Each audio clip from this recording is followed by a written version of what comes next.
Continental Indoor Soccer League action has the Detroit Neon playing host to the Indianapolis Twisters. And a very good evening, everyone.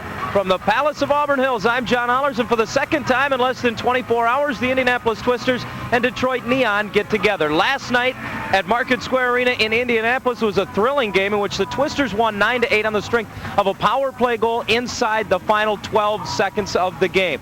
With that victory, Indianapolis has moved within a half game of Detroit as we look at the Eastern Conference standings. Now, tonight's battle becomes for sole possession of 5th place, and as the standings are now, for the final playoff berth in the CISL postseason party known as the playoffs. As always, I'm joined by my color analyst, Joel Epstein. And Joel, while the Neon hope to get on the winning side tonight against Indianapolis, they hope for continued success from a couple of players. Andy Chapman and Joel Shanker had their best games of the season last night. Andy Chapman had 2 of his 3 goals in the 4th period, 13 seconds apart to rally his team. Joel Shanker had a hat trick in the first half, an assist, and 4 blocks. It was his effort that helped keep them in the game last night, and we need that type of an effort this evening if they want to stick with Indianapolis. And chances are, if those two have the type of games this evening that they had last night in Indianapolis, another player will be involved, and that player will be Drago. If he is involved, it'll be the first time in some time he's been on the shelf for half a dozen games. That's right. He's played in 7. Unusual that he has 10 assists, second on the team, and he's missed nearly half the ball games.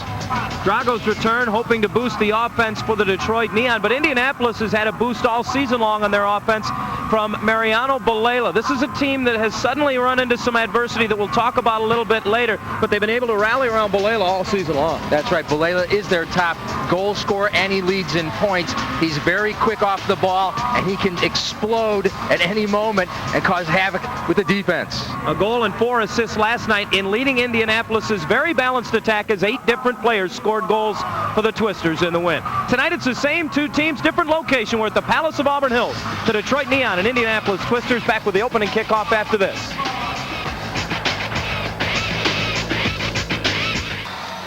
Back at the Palace as the Indianapolis Twisters and Detroit Neon tangle for the second time in 24 hours. Starting lineups for tonight's game. First for the visiting Indianapolis Twisters, a former member of the Neon, John Kluba, will get the start in goal. In front of him will be Oswaldo Monroy along with Mariano Balela, and they will be joined up front by Alejandro Marino. Defensively in front of him, Baroni Richardson, another former Neon player, and Rich Ryerson. For Detroit, the home club, P.J. Johns gets the call and goal tonight. Offensively in front of him, Andy Chapman, Drago, and Joel Shanker, and Jay White and Tim Whitman in front of him defensively.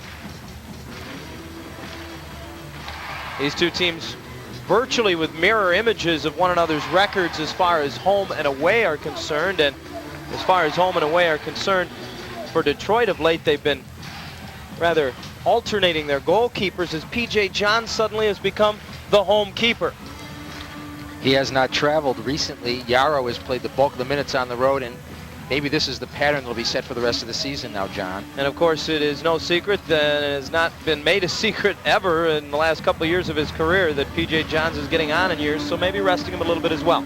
The former Neon keeper of a year ago, John Kluba, having a much better season this year amongst the league leaders with that 5.68 goals against. And he spent 6 hours in the hospital yesterday with an illness.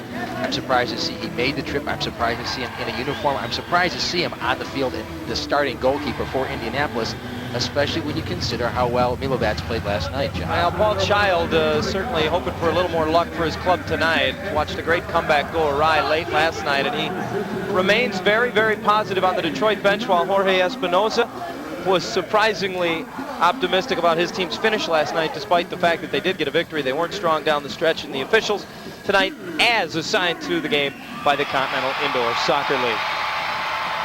You'll not find a more optimistic coach, I don't think, anywhere than Jorge Espinoza. We will talk with him at halftime, and you'll see that he is an upbeat guy. His club squandered an 8-4 lead. Less than 5 minutes to go in the game, they're up 8-4. With just over 5 minutes to go last night, Paul Child went to the 6th attacker. In a span of 2 minutes and 15 seconds, Espinoza's team gave up 4 goals. An 8-4 lead evaporated. It was an 8-8 tie. But then his club got the ultimate break, perhaps the extra good break on the game, as Detroit got caught with too many men on the field. With 1:32 remaining in the game and with 11.9 seconds remaining, Matt Blackburn untied the game with his second of the night, and Indianapolis came away with a 9-8 victory. And Jorge Espinoza's heart skipped a beat when he saw that blue card go up. course, the call went against the Neon and in the Twisters' favor. The Twisters getting the late goal, as John mentioned, to come away with a very important victory. Yet he says to us before the game, exciting game. It was great for the fans. I'm glad it ended that way. And had it not ended that way, I mean, he did have a kind of look in his eyes as if to say, I wouldn't be quite as optimistic. But a lot of coaches would put a damper on a victory like that. But Espinoza, with an expansion team, definitely happy with the win. And his club goes for their second straight tonight. Both teams with different keepers than went last night, as Kluba catches the long shot and then guns it over 3 lines to start the game. This was a problem that plagued Kluba a year ago, and maybe a little rust showing right there after having last night off. Well, you saw Balela streaking down the right side. He thought, well, let's take advantage of a quick counterattack. Unfortunately, the ball dropped 3 lines away. So Drago in the lineup for the first time in 7 games will trigger the free kick, and as he does, the play whistled dead as the officials were watching everything but Drago and didn't realize until he had put the ball into play. Perhaps a break for Detroit because Chapman's shot was blocked. Absolutely. Here's the other opportunity they'll have, and Drago is a master at finding people on these set pieces. He's got Jay White on the far side. Instead tries to break the wall. That doesn't work, and the carom comes back to him. He'll feed it all the way back to P.J. Johns. Now we will see the Twisters play with 9 men in rotation up front. They are incredibly fit. They practice twice a day still. I've never heard of a professional team practicing twice a day during the season. And down on the carpet is Marino after a 50-50 header was taken from him by Jay White. You talk about a fit club. They're also very aerodynamic. You're going to notice a lot of players on this club not sporting any dew at all. Many of them shaved their heads. I thought perhaps part of it was in a show of solidarity with the problems they had yesterday, but as we take another look at Marino getting a shot in the back from Jay White, he is back to his feet. Well, Jay White leads the team in blocks and fouls. That's a sign of a tough defender. He was going up cleanly for the ball there, but it looked like he got his knee into Marino's back. Marino spent some time on the carpeting last night as well. Went face down into the carpet and opened up a little cut over his left eye, we were told. When he left the field in the 3rd quarter last night, he looked like he might not return. He had the legs of a boxer who was on the wrong end, as he really had to be physically assisted off the field, but was able to return by early in the 4th quarter, and of course was one of many Twister players who figured offensively in that big win, as they had 8 different goal scorers in the game. And that's what you love to see as a coach, everybody getting involved and getting on the board. It keeps all the players happy. Here is Balela, the star last night and the leading scorer for Indianapolis. His shot blocked by Drago, who then leads it the other way with Chapman. Nutmegs Richardson, brings it into the Indianapolis zone, and then had his shot blocked. A little magic from Drago. You can see he is not feeling the effects of his hamstring injury at this point. He'll do it with the right foot and just misses the mark over top. Baroni Richardson will clear it away to midfield. Tim Whitman has it there. I think one of the things Detroit wants to establish tonight that they were unable to have much success with over the final 3 quarters last night is just a little, I guess, territorial dominance, if you will. Indianapolis, after the 1st quarter, virtually dominated the game against Detroit, despite the close final count. Detroit at one point had given up 16, or I should say 18 of the game's 24 shots. After coming out of the gate with a 3-0 lead, they then found themselves giving up 8 of the game's next 9 goals. Well, Indianapolis is a young team, and they're incredibly fit. So they will wear teams down and keep possession of the ball and keep you bottled up in your own end. That's their game plan. They like to play high pressure, John, high pressure defense. Certainly a resilient bunch as well, as Martin Chester is run over from behind, and Monty Reeves will pick up the foul there. Jason Davis puts it into play, and the casted Kevin Legg on the field sends it right back to him. Not only is he casted, he's also dyed. Yeah. Dyed his hair blonde as he did last season with San Diego. He's a California kid. This season's Joe Murtaugh, if you will, for the Neon. The Detroit club had Murtaugh for the first 2 seasons. And I asked Kevin before last night's game if he had lost a bet because Murtaugh bleached the hair last year because he was basically dared to do it and told that he wouldn't do it. And of course, that was all he needed to hear, and he did it. Kevin told me before the game, no, I didn't lose a bet. I did this last year in San Diego, and I thought I'd do it again this year. Perhaps one of those things that brings you luck. P.J. Johns comes out of the Detroit goal to clear it away from Monty Reeves, nearly at 50-50 as he was going after it, and now Reeves returns to the Indianapolis bench for a change. You can see Indianapolis working their high-pressure game here and getting possession of the ball in the midfield. Matej Kazul trying to get it away from Kenny Snow at midfield, sends it into the Detroit end. Davis uses the high glass to get it to the red line, but not out. Mike Sloan knocked that down and kept it in. Sloan did not play last night.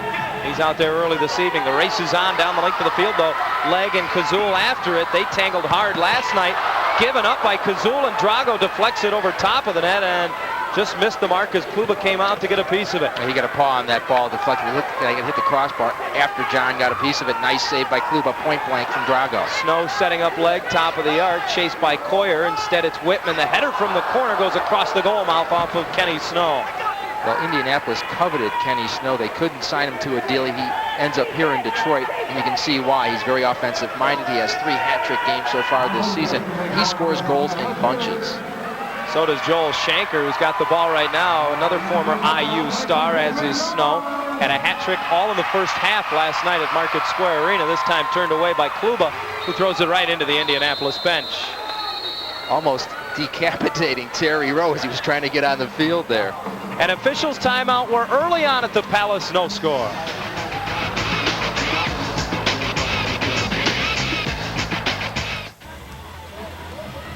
No score early on at the Palace. The Indianapolis Twisters and the Detroit Neon. A game that will give the winner sole possession of 5th place in the Eastern Conference, and at least for the time being, the number 8 position in the league, which would be the final playoff position at the end of the season as well. Indianapolis with a win last night, reaching the halfway mark of their season. After this one is done, Detroit will have reached their halfway mark. Joel Shanker reaches the boards with a little help from Rich Ryerson, and the ball spins to the red line. Drago knocked it down. Now Shanker has it back and is tumbled by Blackburn inside the red line. He can't believe it, but that's a foul on Indianapolis's Matt Blackburn. The Neon have turned the tables on the Twisters. They've gone to high pressure. You can see their high pressure game was successful there as Shanker was able to steal the ball. Drago will trigger the dead ball, and this is one area where he was certainly missed. However, the Neon have continued to succeed off dead ball plays. Whitman down low, deflecting it off the back of his heel, but Kluba stepping in front, comes up with it and guns it down the near side. Marino back out there after taking the hard tumble from Jay White the first time, and White puts him down again, and same result, a foul for Jay White. I don't think Kluba noticed that he had a 3v2. Whitman was stuck in the corner by him as Kluba had the ball. He had a 3v2 opportunity for the Twisters and didn't take advantage of it. This time Kluba will use the left foot to send it into the Detroit end. Baroni Richardson squeezes it through Andy Chapman into P.J. Johns, who lofts it down the right side. Racing after it, Shanker, he has Chapman. Shot by Shanker, missed the mark, header, rebound off the high glass by Andy Chapman. Well, Shanker's pumped to play against Indy. He was also destined to play there, but at the last minute ended up here in Detroit. Neon intercept the long outlet in the midst of changes, and Martin Chester's pass broken up midfield by Monty Reeves. Overlet himself, though, and Jay White able to run it down. Chester sends it across the field for Whitman. Trying to get up the boards through Terry Rowe, but Terry got a good hold on him, and one of Indianapolis's 2 All-Stars is called for the foul. Terry Rose, excuse me, John, he was the one who found Martin Chester in England. He was coaching and playing a 4th division team. He brought Martin Chester over here. He's signed by the Neon, and he's done a nice job for him. Detroit makes a change right off the dead ball. Kevin Legg deflecting it into the arc. Chapman can't turn, or check it, Kenny Snow couldn't turn with it. And now deflected to the far boards. I was just going to say that Terry Rowe is certainly no stranger to fouls, as he picked up his first of the game there. He led the league last year in fouls, as a matter of fact. Kevin Legg on the near side, double team, trying to work it out high. Chester with the header, but Legg will pick up the foul as he had a grip on his man from behind. Terry Rowe played defense for Indianapolis when they started the season. Now they've moved him up into the midfield, and he's one of the best high-pressure midfielders ever to play indoor soccer. He is also answered by becoming the number 3 scorer on this team. Picked up his 7th goal last night in the win. You'll not find a more sophisticated soccer mind in indoor soccer, or a nicer guy than Terry Rowe. Not often understood. He can talk a mile a minute, but as you mentioned, he is a great guy. Martin Chester at midfield for Detroit. No score, 9 minutes to go, first quarter. Ian Fairbrother down the right side. 2 teams that, if they want to, can get very defensive-minded. Drago trying to get it inside the arc to Snow, and Kluba will pounce on it before any harm can come of that. Well, the Twisters play a lot of close games. They give up 6.2 goals a game while scoring 5.4. So you know, with those type of numbers, that they're playing very, very tight games. Drago cannot draw the call on the far side, and Coyer feeds it ahead for Mike Sloan. Sloan got it to midfield, and Balela upended there by Jason Davis. Davis, who is one of the penalty minute leaders on this Detroit club, however, only has 8. Balela, the man he took down, shares the team lead for penalty minutes in Indianapolis with 16, and he's not a player the Twisters can afford to lose. Sloan alone in front, just didn't get anything on it. After it came around the boards to him, looked like he had an empty net to shoot at. Now the Neon turned the tables. Again, Shanker down the right side, and he puts it upstairs. 1-0 Detroit. Nice play by Joel Shanker. Nothing John Kuba could do with that blast as he blasted it upper 90 at pace. That ball was flying. Shanker, Neon keep finding him down the right side. Andy Chapman is there as a decoy in the middle. Perhaps he'll pass it, but no. Shanker is shot twice. Once off the crossbar this time.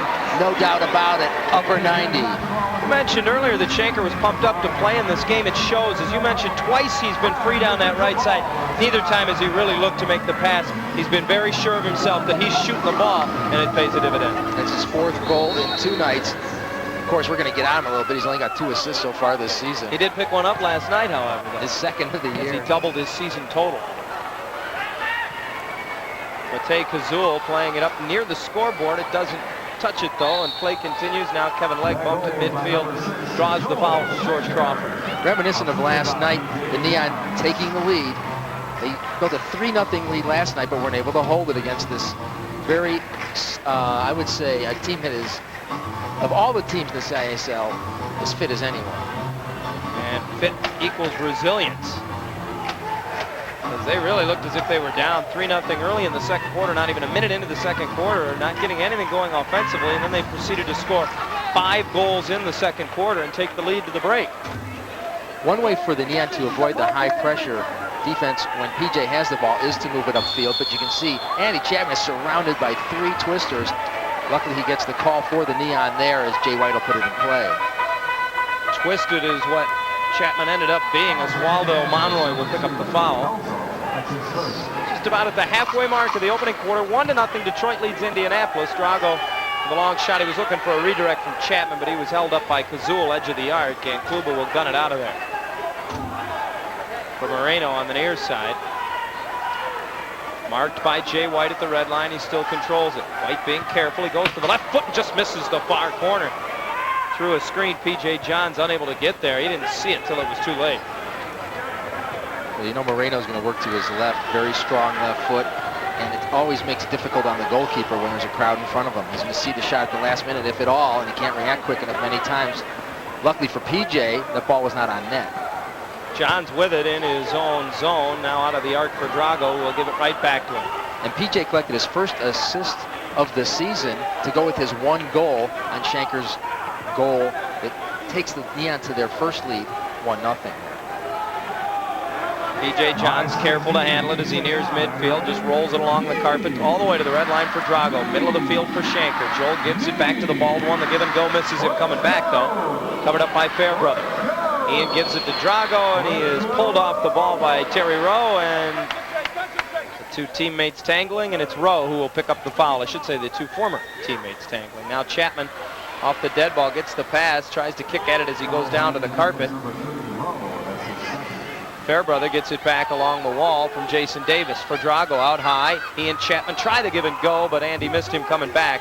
And in transition, Blackburn moves it ahead for Reeves. Indianapolis into the Detroit zone. Reeves marked by Jason Davis, rims it around the boards. P.J. Johns blocked it. It came outside the arc, though.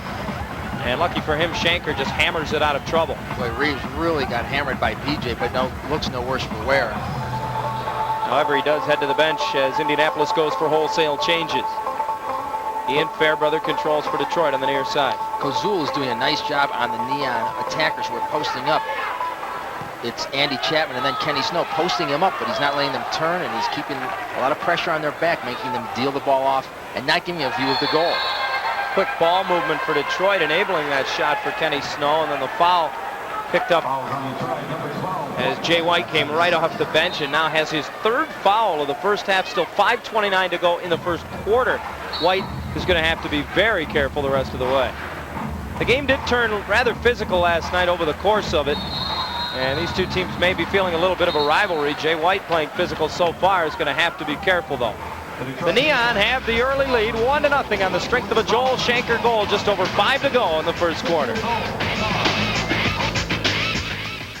What? Happy to have Drago back are the fans here at the Palace.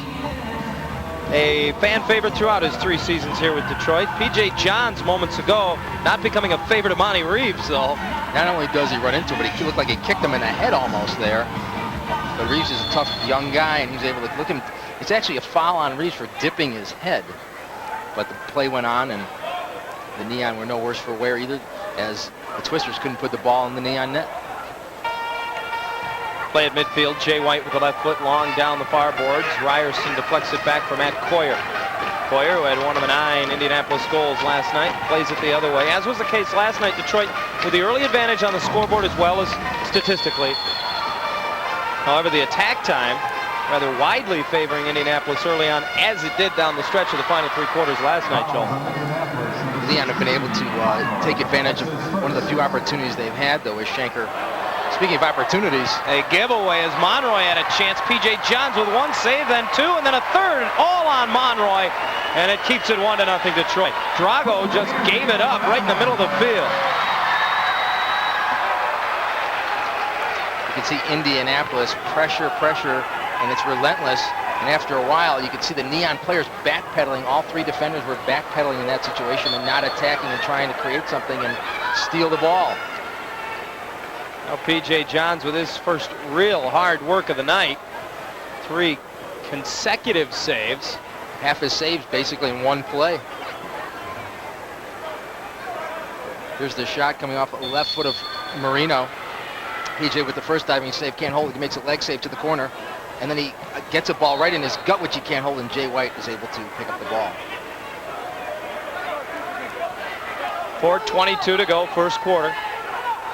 1-0 Detroit. Good crowd on hand tonight at the Palace on a Friday night. The Neon have been very good at home, 5-1 thus far this season here in the friendly digs. Indianapolis 1-5 on the road. Indianapolis has played a lot of close games this year, and they've let a couple teams off the hook. They let Washington off the hook within a minute to go, and also Monterey, who leads the division. They could be a team above 500 if they had a little luck going their way, perhaps. Well, they got a little luck last night. They very nearly let this Detroit club off the hook. You probably had that feeling, oh, here we go again. It was a heavy hook at 8-4 with inside 5 to go. Kluba long over the top, right into the arc, and P.J. Johns quick to outlet it. Outlets it up the middle, though, and Shanker finds himself in a minefield of Twisters. You can see number 10, Mike Sloan, the fireman, climbing the ladder, trying to get his head on that ball. He was unable to do so as it went into P.J. Johns' arms. Chapman only able to deflect it into the arc. Collision at midfield includes Blackburn again. He's had a couple of hard spills tonight. Ian Fairbrother that time got the piece of him. Well, I'm sure all the Neon players would like to get a piece of Blackburn. He scored 2 goals and the game winner last night, so Neon are not going to take to him very kindly, and every opportunity they get, they're going to put a squeeze on him. Alejandro Marino puts the ball into play, and it's Sloan who hammers it up the boards. Just got it inside the arc, and as P.J. Johns picks it up, the ruling on the field from the officials will be he grabbed that one too soon. I don't know how the officials saw that through 3 players, but the Indianapolis players were sheer yelling about it. Blackburn, as you can see, gets his foot on it, and P.J. is in the box, but his hands were not. Ball appeared to be on the line, or maybe part of it on the line, but nonetheless the call made, and Blackburn will put the free kick into play right on the edge of the arc. To Marino, and he rockets it right into Jason Davis. Drago shoots it towards the empty net as Kluba was way out, as is his style, but he missed the mark and is able to come back and play it. Matej Kazul, who had a run-in with Kevin Legg last night, throws it to the middle of the field. Fairbrother broke it up, but right back to Kazul. He'll send it all the way into the Detroit zone. Marino, hard from the corner, takes a look, sends it up the glass and over top, as PJ got a piece of the hand on it. Davis drops it back. Fairbrother goes through the middle. Shanker with a heady play to find the open man. That's Drago. And now Detroit will work it up the field. The Neon were leaving a few of the Twister players back by themselves with PJ. Twisters could not get the ball to those open players. If they do, though, it's going to be a tough situation to defend. Whitman drops it back for Fairbrother, allowing P.J. Johns to come out and help spread the field for the Neon. 1-0 Detroit, 2.5 to go first quarter. Martin Chester marked by Terry Rowe to the middle of the field for Chapman, back to Chester on the right flank, moves it up the boards, rifles it off the boards, leg to the rebound, and that deflected out of play. Kluba did a nice job of picking that ball off the wall. Indianapolis still down a goal, 2:14 to go in the first.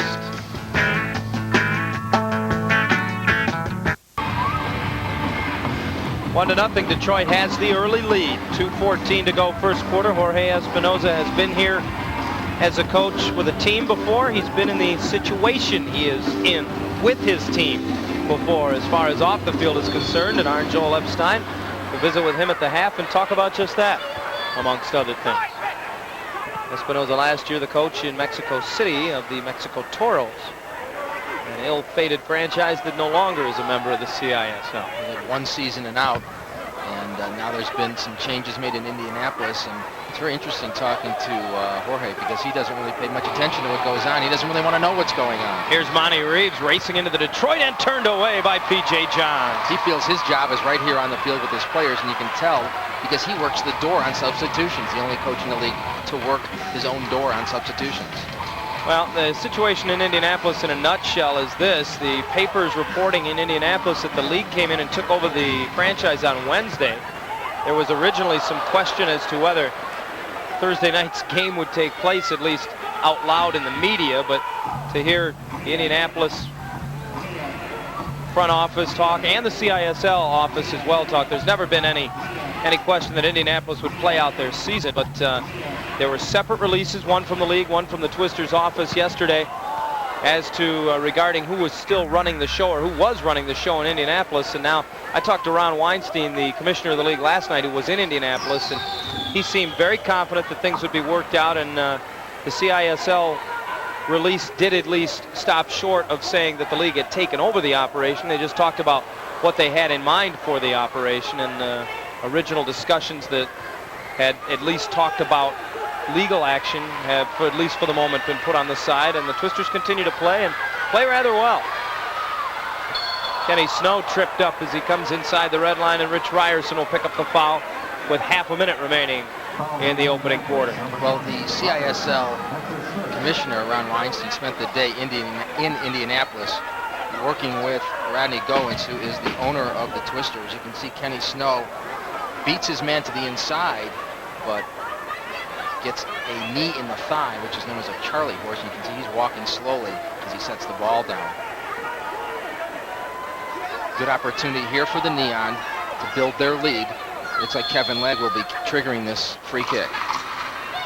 Takes a look, and now we'll set it to Fairbrother off the bench, who spins it around the boards for Snow, jams it off the boards right in front and just out of the reach of Kevin Legg. And the Neon were just too deep. They didn't have an angle to shoot that ball, but it's a clever play, bringing somebody off the bench who's unmarked to trigger it. Legg takes it away, got it to Snow, and he scores! And if Kenny Snow gets started, look out, because when he gets started early, he can score and score and score. He got in, and that's what you need to do, is get in close, because a shot from a distance is hard to score on, because a goalkeeper and a defense has time to react. You can see Kevin Legg punching the ball into Snow. He's using his left foot here, and nutmegs, puts the ball right through the 5 holes, they say in hockey. Nutmegs Kluba, his old teammate, wastes no time. He knows where the goal is. Keeps it on the carpet, low and hard. His 19th of the season gives him the team lead, not only in goals, but now in points. And it gives Detroit a 2-0 advantage. Exactly what they took to the break at the end of the first quarter last night. And now just 10 seconds remain in this first quarter as Ryerson heads it into the Detroit end. Whitman trying to clear, knocked down by Baroni Richardson, who throws it off the glass in front, deflected. Monroy got a shot away, got it to the front of the goal, and now the quarter will come to an end as Whitman and Chester team up to clear it out of harm's way. It's deja vu all over again. Detroit 2, Indianapolis nothing after 1 quarter play tonight from the Palace.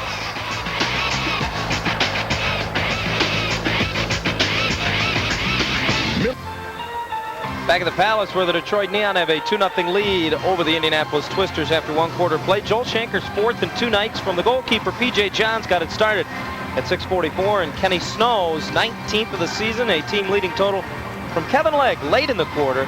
That's a big goal as it doubles the Detroit lead. Statistically speaking, in that first quarter, things all were leaning Detroit's way, and they've turned the attack time around, which was the one area in which they were behind early on. The thing you have to really be concerned with, though, with Indianapolis is that they are a strong physical team, and as the game wears on, they become stronger and stronger. They've had to foul the Neon quite a few times, though, to stay with them this early part of the game. The Neon have really adopted the style of Paul Child that he utilized in Pittsburgh, which is a grind-em-out style of play at home here, and that's exactly what they're doing right now. Just grinding it out, building a lead, and getting back behind the ball.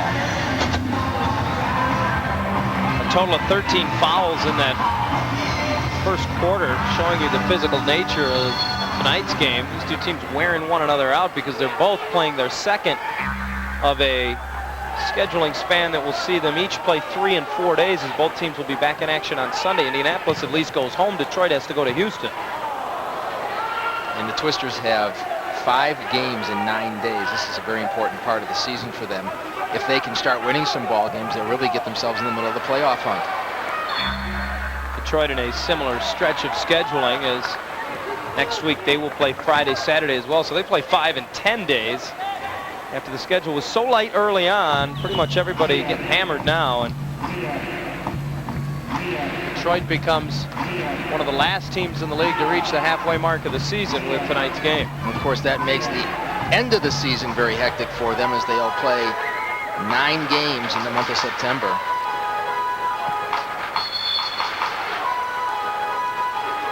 Foul as Kevin Legg was down on the carpet, and I believe he's called for playing the ball while on the carpet. That's a call you don't really see too often here. It seems in the CISL they let them play when they're on the ground, and we saw one game where Andy Chapman got into a fight over that situation against Portland. Marino with the free kick moves it across. Sloan deflected it and then sends it off the boards to the top of the arc, and that's knocked away. Kenny Snow gives chase as it comes all the way back to 0-0 John Kluba for Indianapolis, who sends it long over the top and off the top of the dasher. The prudent play, or so Martin Chester felt, was just get it out of there, and in doing so he puts it all the way out of the building. Well, Kevin Legg had trouble judging that ball, as you do when you play indoor soccer. It's hard to judge where that ball's going to come off the glass at. Martin Chester was smart to come in and help his teammate play good team defense just to knock the ball away there. It was one of those bad bounces too. It hit right on the edge of the top of the dasher. Terry Rowe off the give and go on the free kick, puts it home, and Indianapolis has cut the Detroit lead in half. Well, when you try and defend a give and go, it was a beautiful give and go play. When you're marking the person who's giving and then going, you've got your back turned. So he knows where he's going, and he's got to step on you to begin with. Nobody came to cover him. And you can see Terry Rowe be wide open here as Kevin Legg struggles to get back. That was his man. He had to turn and start running. By that time, Terry Rowe had the ball on his foot and was able to one-touch it home. Up high, and you can see that Jason Davis probably screened P.J. Johns on that play. Get another view of it here. The goal end view. You see P.J. bends his back because Terry did a nice job of cutting that ball back. Yeah, he sure did. And you mentioned earlier how it has worked so nicely with Terry Rowe moved to midfield. He has his 8th of the season and his 2nd in as many nights. And Indianapolis is on the board. Loose ball in the Indianapolis end, and now we're going to see the same call the other way, I believe, as they've called Indianapolis's Matej Kazul for playing the ball while he was on the carpet. That was a great play. Ian Fairbrother was going to have a shot at Kluber right there and the goal, a tough angle shot, but a shot nonetheless.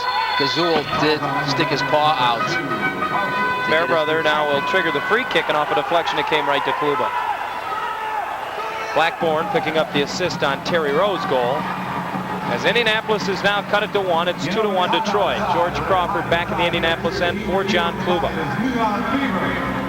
That's Blackburn's. That'll be the second 3-line violation from Kluba this evening.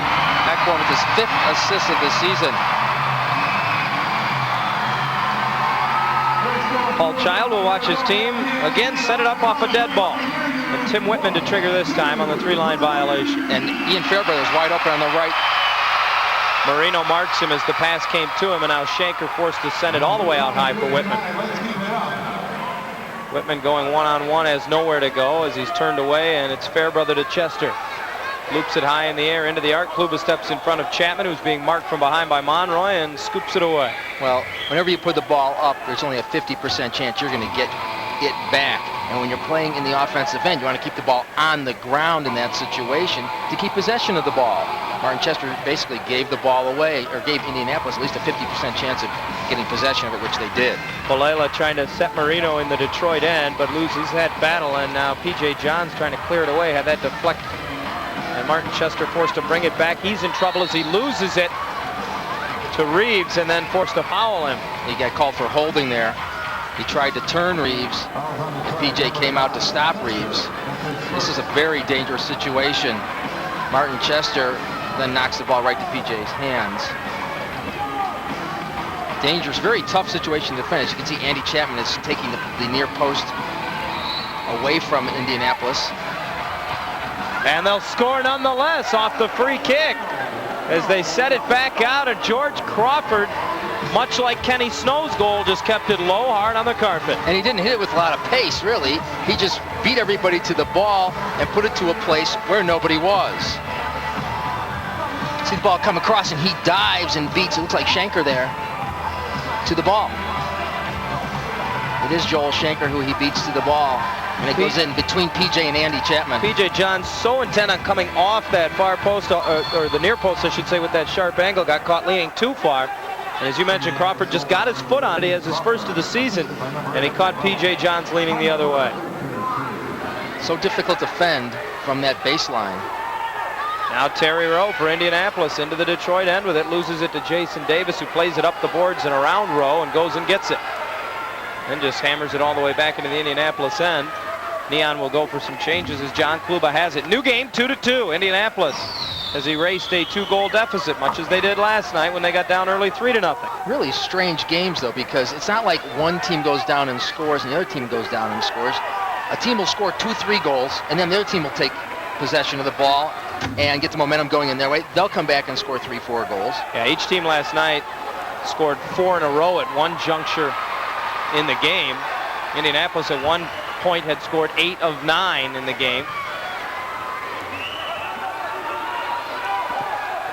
2-2, 11:15 to go first half. P.J. Johns for Detroit. Already had the red line, so he can send it the length of the field. Kluba almost got caught in no man's land as the bounce came high on him. Blackburn heads it away, and now boots it to the open right wing. Ryerson running after it. Has Blackburn 2-on-1, got it to him. Out comes P.J. Johns. He gets beat, though, and Indianapolis has the lead as Blackburn again scores a goal to untie the game. Just as he did last night. You can see Indianapolis is using all their players to help them get on the board. Blackburn with his third in the last 2 nights. All of them have untied the game. Indy on top.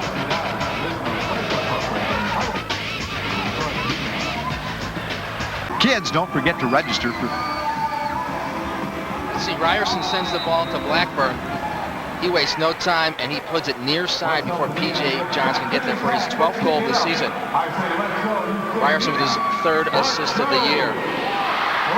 Well, last night, they spread it around, did the Indianapolis Twisters quite nicely. 3 goals from 3 players early on here, and maybe more so importantly for this club than anyone. If they do rely on anyone offensively, it's Mariano Balela. He has not figured in any of their 3 goals. And he is a starter on the Eastern Conference All-Star game, which will be coming up next week, August 15th, from Arizona. That's this coming Thursday in Phoenix, the home of the former Sand Sharks. Now Marino takes it away from Kenny Snow at the Detroit red line. Got spun around, but Whitman is there to play it away. And here's Fairbrother in transition. Ian draped by Twister defenders. Sneaks it through for Kenny Snow, top of the arc. Tried to tap it in front of himself. If so, he was one-on-one with Kluba, but he couldn't quite do it, and Kluba scoops it away for Balela. Good view by Ian Fairbrother to spot Kenny Snow, and Kenny, nice run into space to try and receive the ball. Look at the ball, it was just a stride behind him, he couldn't handle it.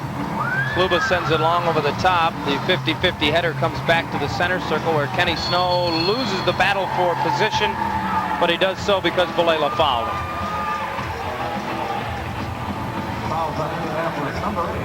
Detroit quickly puts it into play. Here's Drago on the near side. Marked by Crawford. Sends it around the boards. Kluba's seen that before. And he dives to his left to knock it down. It's so important for a goalkeeper to be able to hold the ball. Last night, a lot of goals were scored on rebounds. And that was another situation there where the goalie couldn't hold the ball, and the ball was free right in the arc. Indianapolis has already scored more goals here tonight than they did back on June 14th when these two teams opened the season in this building, and Detroit came away an 8-2 winner. And the Twisters were held for 35 minutes without a goal at all in that game. They ended up with 2 goals, both unassisted. And I talked with Andy Chapman last night and talked about the particular circumstance the Twisters may find themselves in. A little controversy as to who is running the team, who owns the team. And Chapman told me about a personal experience when he was playing with the Detroit Rockers, and a similar situation happened midway through the season. There was a bit of an ownership change. There was some question as to whether players would receive paychecks. And he said the team rallied around it. I think we're seeing the same thing from a suddenly very spirited Indianapolis team. Well, you could see that Sloan quickly took the ball from Drago. Drago went at him from behind. If we let the replay roll, you can see Sloan took a swing, a backhanded swing at Drago. They both go to their own, well, actually, yeah, they both go to their own bench as opposed to going to the penalty box, though.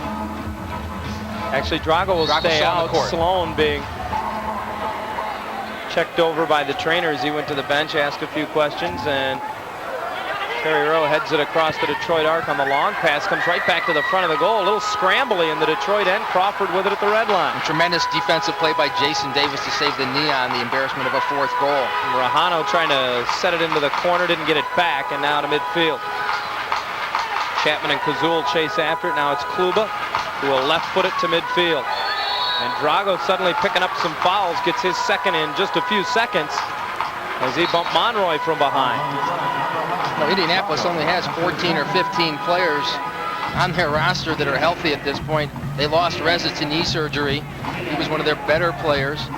And when you have a franchise that doesn't know who's running the show, plus you're shy of players, that's a dangerous combination as the season wears on, John. How many of those 15 players would you say have hair? Terry Rowe's always cropped it pretty close. But you got Crawford with the shaved head out there right now, along with Monroy. Bolela is sporting that same look. I believe Monty Reeves, if he isn't bald, is similar to Terry Rowe, cropping it pretty close. Nice fist out by PJ as he was able to beat Rahano to the ball. Rahano, as Terry Rowe mentioned to me, is a player who is on the verge of greatness. Hasn't played much tonight. Has not played much, but he has the ability, and Terry thinks that he really is going to be a star in this league. Well, Rowe gets it from Rahano, but had his shot blocked away, and now Jay White from out of his own arc will go up the middle with it. Boy, Jay White sure was a great addition for the Neon. He came from the Rockers after taking a year off to help them defensively. Kenny Snow trying to do it all himself, got it all the way inside the red line, and then just barely missed. Karam cleared away, and P.J. Johns with it at his own red line. Nice pass by Ian Fairbrother again. He spots Tim Whitman wide open on the left side under pressure as the Twisters continue this high-pressure game. You can see Reeves, number 19, circling the field looking for the ball.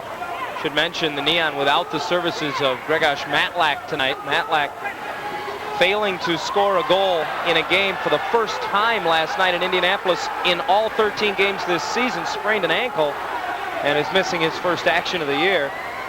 He came into tonight's game tied for the team lead with Kenny Snow with 18 goals. Snow has, of course, snapped that tie. But that's some offense the Neon could use, especially as they trail 3-2 with 6.5 to go here in the first half. Ian Fairbrother doing a nice job. He was double teamed, but he was able to get the ball out of harm's way and back to his wide open goalkeeper there. Smart play by Ian Fairbrother. Fairbrother moves it ahead for Kevin Legg. Legg trying to feed it ahead, but Kenny Snow didn't go to it. Kazul just clears it away. Fairbrother waiting for it at midfield.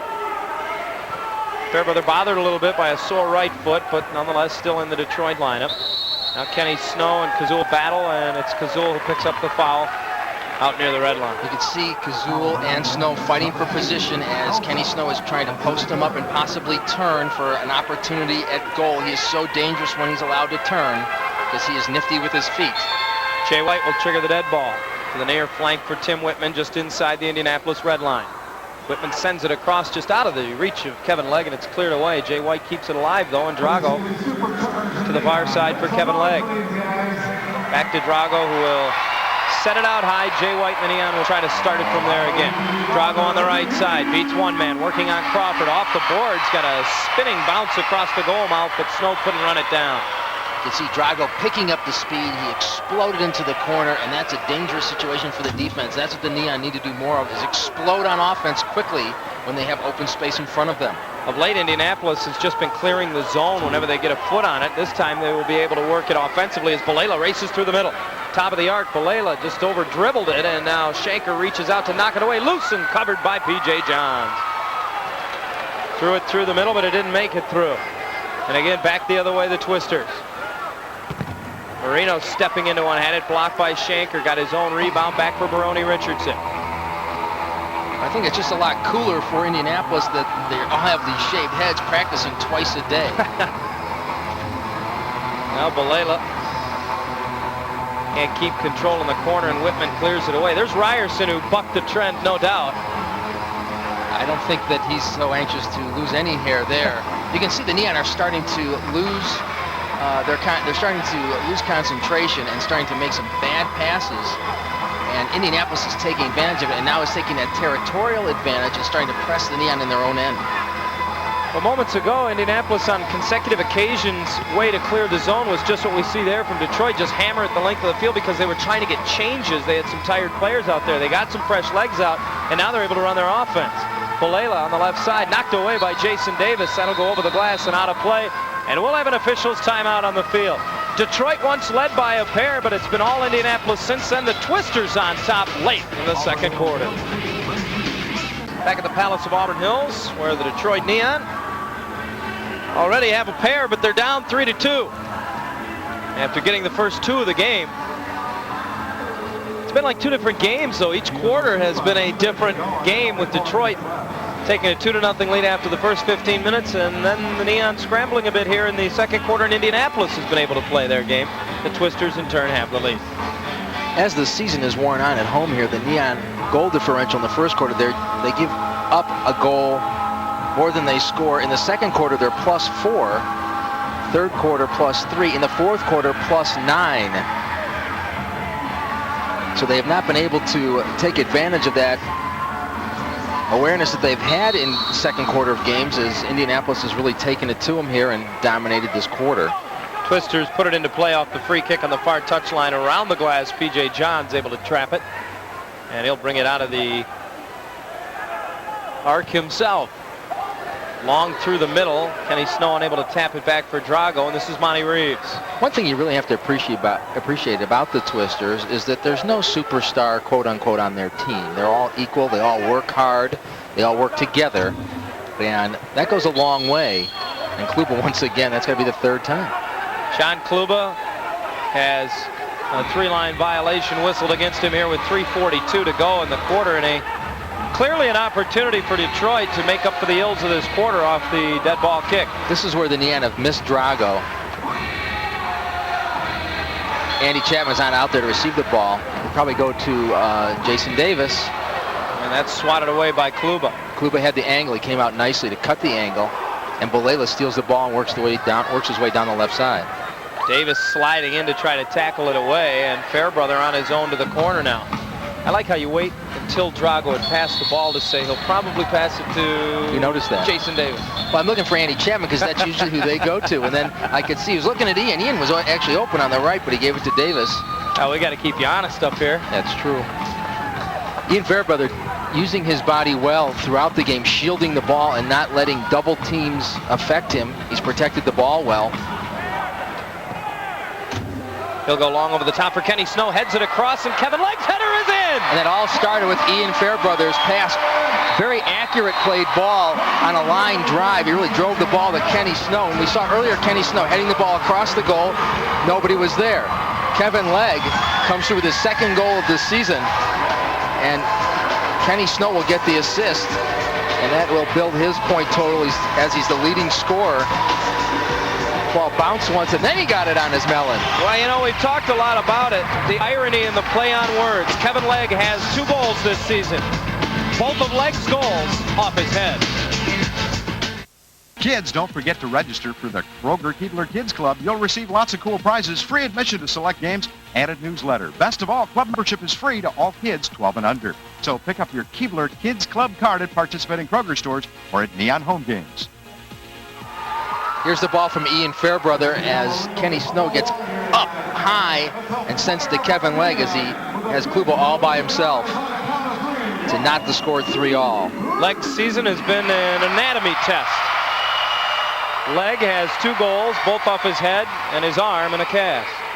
For Kenny Snow, that's his 8th assist of the season. 3-3, 2:35 to go first half. Breaking a string of 3 unanswered Indianapolis goals, Kevin Legg's 2nd of the year. Knotting the score for the 2nd time tonight. Rajano does a nice job in the corner to come up with it, then send it in front, and Joel Shanker took a little more time than P.J. Johns wanted him to, getting it out of the arc. And it looked like he kicked the ball right out of P.J.'s hands. And Ryerson climbs over the top of Andy Chapman in front of the Detroit bench to bang it away. Both number 20s on this team, Chapman and Ryerson, are the respective captains for their clubs. And Ryerson was the captain in San Jose with the Grizzlies in '94-95, and you'll see him or Kazul be marking the pivot men, who will be Kenny Snow or Chapman, for the Neon this evening. When you talk about physical battles, 2 years ago, Detroit went to San Jose and took part in the most physical indoor soccer game I've ever seen. You want to talk about rivalries. Ryerson, of course, with that club no longer in the league, finding a new place to play, but he was a big part of a very physical game in which fights broke out, and there was a record number of penalty minutes in that one. A game played in San Jose that the Grizzlies eventually won, but Neon, a much more physical club back in those days, but have picked it up a little bit here in the last 2 nights against Indianapolis. Kevin Legg trying to clear it away as it bounces high. Ryerson deflecting it back in, and now Legg will hammer it out. And Ryerson's a big fellow for soccer. He stands 6'1", 185. He looks to me to be bigger than that. I wouldn't want to be messing with him, though. Kluba all the way at midfield. Plays it down into the Detroit end. Monroy with a nice job out of the corner to get it towards the goal, and having to be alert there was P.J. Johns. Martin Chester in trouble as he nearly lost it to Blackburn, and Blackburn does get it back for Ryerson. He's got a man across. It's Monroy, deflected away by Jay White. Monroy gets it back, plays it off the glass. The high bounce carom to the top of the arc, steered away. Baroni Richardson came flying in, but put it out of play. And Baroni Richardson played part of the season with the Neon, was released during the early part of the season, but was able to find a home. He went to Notre Dame University, where he played soccer there, and found a home with the Twisters. Inside a minute now to go in the first half as Andy Chapman has it out high for Drago. An important final minute for both clubs. Drago's pass off the boards, just steered to the corner by Balela, taking no chances. Monty Reeves up the boards for Ryerson, who rolls it to midfield. Jason Davis will run it down there. High in the air, Kluba does not grab it on the first try, then does on the second, then shoves Andy Chapman out of the way as he guns it to midfield. 15 seconds to go first half. And Andy Chapman shoved him right back. Sure, no call by the official. These guys mixed it up last year quite a bit in practice. They watched it and let it go. Now Drago plays it out high, 5 seconds to go. Whitman realizing that, chips it over the top, off the crossbar, rebound, missed the mark. Chapman shakes his head and looks to the heavens in disgust as the half ends precariously for Indianapolis and disappointedly for Detroit. But the teams will go to the break just as they began. All even, tied at 3 at the Palace. A 3-3 tie between the Indianapolis Twisters and Detroit Neon as we return to the Palace of Auburn Hills at the half of tonight's Continental Indoor Soccer League action. John Allers alongside Joel Shanker, Joel Epstein. I'm just surrounded by Joels. Let's go downstairs where Joel Shanker is standing by of the Detroit Neon. And Joel, were you guys kind of thinking to yourselves, here we go again, you got out to a 2-0 lead as you did last night in Indianapolis, and then the Twisters score 3 in a row to retake the lead? Yeah, well, it seems like the Twisters are a team that scores in bunches, and it's something that we have to get through, and, you know, playing back-to-back games is tough. And I think we may start going in threes, maybe in the midfield and up front, you know, take some pressure and get some fresh legs out there. Joel, you've played against Indianapolis now for 3 halves and 2 nights. What have you learned that's going to help you in the second half of this game to put the ball in the net again? Well, one thing's for sure is their strength is that they're so fit, and that's, you know, the way they play, just run around sort of helter-skelter, and that's what we have to, you know, counterattack and put our chances in. You had an opportunity early with breaking down the right side. They did not mark you. You hit the first one off the crossbar, and the second one you got all of upper 90. Tell us about it. Yeah, well, you know, it was the exact same play. PJ had given me a ball down the line, And on the first one, I didn't get, hit exactly where I wanted. In the second one, I just knew I had to make the most of the opportunity. And, those are the balls that, if you're going to win games, you have to put those away. Joel, we'll let you get back to the room. You've been putting them away the last 2 games, 4 in all, and hopefully you can do that some more in the second half. Good luck the rest of the way. All right, thanks a lot. Joel Shanker, the Detroit Neon, joining us here at the half, where his club and the Indianapolis Twisters deadlocked at 3 after 30 minutes of play. We'll be back with more from the Palace of Auburn Hills after we take this time out.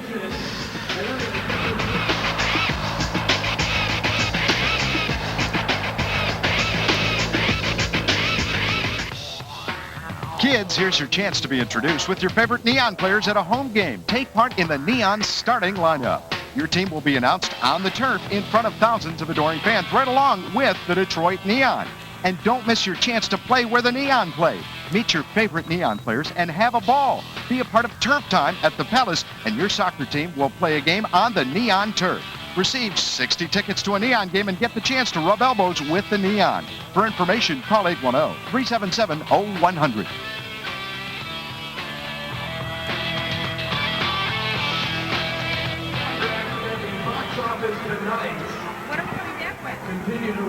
A 3-3 tie between the Indianapolis Twisters and the Detroit Neon at the half at the Palace of Auburn Hills. Earlier today, Joel Epstein was able to catch up with Jorge Espinoza, the head coach of the Indianapolis Twisters, and let's listen in on their conversation. Welcome back to the Palace of Auburn Hills. It's halftime, and we're pleased to be joined by Indianapolis head coach Jorge Espinoza. Jorge, you were with the Mexico Toros last year, a team that was just in the league one season. There was some turmoil involving the ownership, and once again you found yourself with an ownership and a bit of turmoil this season. How do you keep your team focused on their job, which is on the field? Well, Joe, thank you very much, and I think it's very important for me the control of my player, and also from them, control any situation in the field, outside the field, control his attitude, mind, and work. Well, how do you go about getting your players to focus directly on the job at hand as opposed to wondering if their next paycheck is going to be there? Well, we've been in the league playing indoor for so many years, and we got to focus first of all in working. And the best thing to do is to do well in the field, and I think everything is coming. Okay, yeah, Indianapolis really has picked up steam lately, and they've played a lot of close ball games. And part of the result is from perhaps practicing twice a day. Most teams just practice twice a day in the training session, but you've continued that all through the season. I've never heard of that in professional sports at all. Why are you still practicing twice a day, Jorge? Well, I think it's very important for me, especially first year, that everybody know set pieces, everybody is ready to play the next game. And also not only to play, but sometimes we have too many injured players that they need rehabilitation. And the best thing to do is to go and practice and get rid of any sore and hurt. Now, your team has had some close games, nearly beat Monterey, have played Dallas once and were able to defeat them. So that's probably the positive side. What have been some of the negatives that you haven't been able to overcome so far this season? For us, the negative thing is experience, lack of experience, and lack of mentality a little bit. I think we've been killing them by team with lack of experience. So lack of experience, but as the season goes on, obviously Indianapolis will gain more experience and probably some more victories. We'd like to thank the Indianapolis Twister head coach, Jorge Espinoza, for joining us at the half. We'll be back to look at the halftime stats right after this.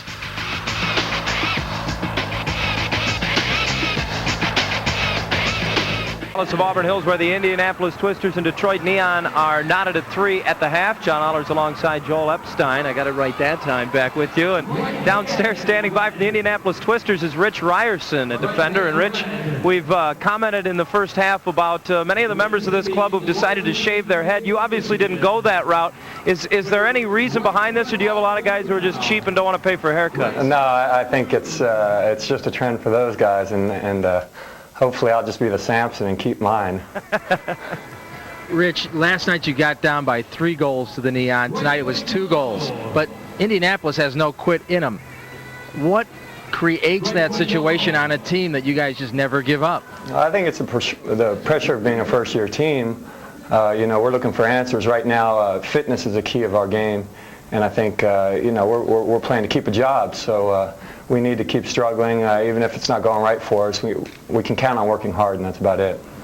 Now, Rich, there's been a lot of controversy surrounding the management of the team. Who's actually running the show really isn't of any concern to you guys, although, of course, it is on payday. But at the same time, has it been a rallying point for you guys to kind of gather around and say, let's try to put that in the back and let's pull together as a club? Well, I think these two games with Detroit, with Washington coming up for us and Anaheim, they were crucial games for us anyway. They were kind of season breakers for us. So I think the thing with the management is, we're just in the middle. We're the players, and hopefully all we can control actually is the game itself. So we've kind of, we're resolved at that we'll just go out and play the best we can. Whatever things happen. Rich, we appreciate you taking the time, and as you get ready for the second half, we wish you the best of luck. Thank you very much. Rich Ryerson of the Indianapolis Twisters joining us here at the half, where the Twisters and Detroit Neon are deadlocked at 3 at the Palace of Auburn Hills. We'll take a break and be back with more after this.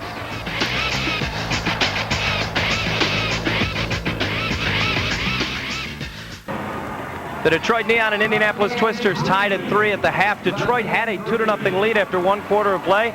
And then Indianapolis decided to join the game offensively speaking. Let's look at our scoring summary from that second quarter of play, in which the Twisters actually took the lead in the game before Detroit was able to come back and knot it.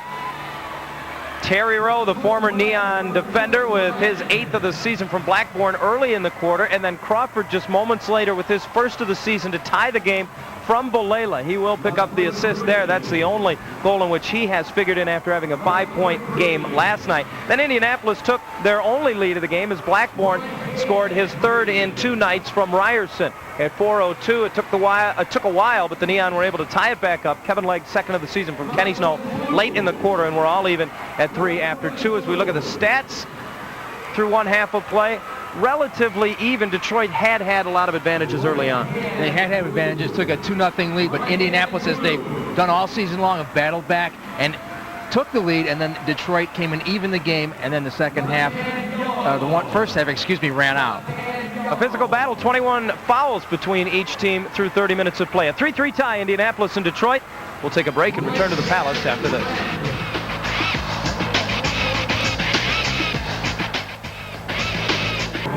John Allers and Joel Epstein back at the Palace of Auburn Hills, where Indianapolis and Detroit tied at 3 at the half. We have ourselves a 30-minute indoor soccer game, Joel. The Neon have been a great second half team this season, but last night when Indianapolis beat Detroit, the third quarter was really where they pulled away. Well, the Neon have got to be really careful to take care of the ball in their own end. They can't give Indianapolis, who's going to play very high-pressure defense as they come out to play the second half, easy opportunities. They've got to keep the ball under control and move it up the field very smartly and create opportunities and then finish for themselves. We'll find out when we come back. Tied at 3 the second half on the other side of this timeout. We'll be back to the Palace after this.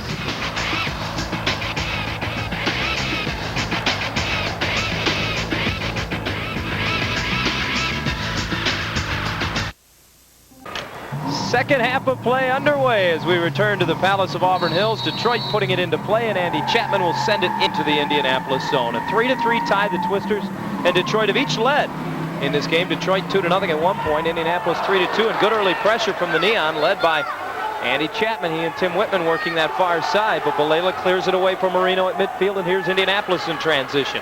On the left side, Marino sneaking his way to the top of the arc. Sends it back to Bolela as they run a little weave down low. Check it, it was Monroy. And now Marino between the red line and the top of the arc. This time he finds Bolela. He'll back it out. Now turns to face the goal. Marked by Drago. And he wants to go to the left side boards, but Drago wouldn't let him, so he works the ball back towards the middle, and it's like Baroni Richardson has it now. He will chip it to the corner. One hop off the glass and then to the chest of Mariano Bolela. High over the top, goes to the far post. P.J. Johns heads it back across the arc, and Whitman just gets it out of harm's way. Not exactly what I think P.J. had in mind. I think he wanted to head it to the right as opposed to back across the goal, where a Twister could have picked it up and dumped it or deposited it right in the Neon goal. You mean you don't think he wanted to go down the middle of the arc with that? Here's Marino with a nice pass off the glass. Then it comes back to Bolela, his left footer, redirected just over top of the net. And then Marino gets it again and gets it inside the far post. Indianapolis regains the lead. Well, Monroy, Bolela, and Marino were all over the Neon. It's like the game started, but the Neon didn't. Indianapolis definitely got started, and Jorge is clapping his hands on the bench there, the coach. They came with relentless pressure. Marino, you keep working that hard, and you're going to score. PJ was not even aware the ball was coming. Nice steal there, and he does not hesitate. He actually puts the ball between the legs of Joel Shanker, and that makes it very difficult on a goalkeeper to stop, especially from a very close range shot at a tough angle. Marino's 13th of the season. He's second on the team in scoring, and he has given Indianapolis a 4-3 lead. Rahano coming over the top as Detroit right off the kick-in, losing possession. Now down the left side, it's Kevin Legg. Long left footer, right on. Kluba catches that, directs traffic, and scoops it back away to the right side. Detroit had the good rush just as the half began. It lasted about 8 or 10 seconds, and after that, Indianapolis took it the other way, and they controlled that first shift of the second half, and as a result, they have the lead as Crawford is dumped in midfield by Martin Chester. The Neon gambled early. They brought Tim Whitman, who's a defender normally, down to the corner or where the goal was at. They lose the ball in transition. They are left with a 2-on-1 and never really recovered from that opportunity by the Twisters. Ian Fairbrother heading the ball out of play. The Neon will play at Houston on Sunday to round out a rather busy 4-day weekend for them. As Rich Ryerson told us at the break, Indianapolis returns home to play Washington. Also Sunday. Terry Rowe off the free kick from Rahano cannot get his shot through. Fairbrother rockets it off the boards and out. Chester plays it across the field. Jason Davis moves it ahead. Gets it back from Kenny Snow. Now gets it across for Chester. Stops it, shoots it. That deflected high in the air. Kluba knocks it down. Can't play it as it came outside the arc though. Fairbrother rockets it wide as he came in off the right wing and deflected out to the red line. Indianapolis controls.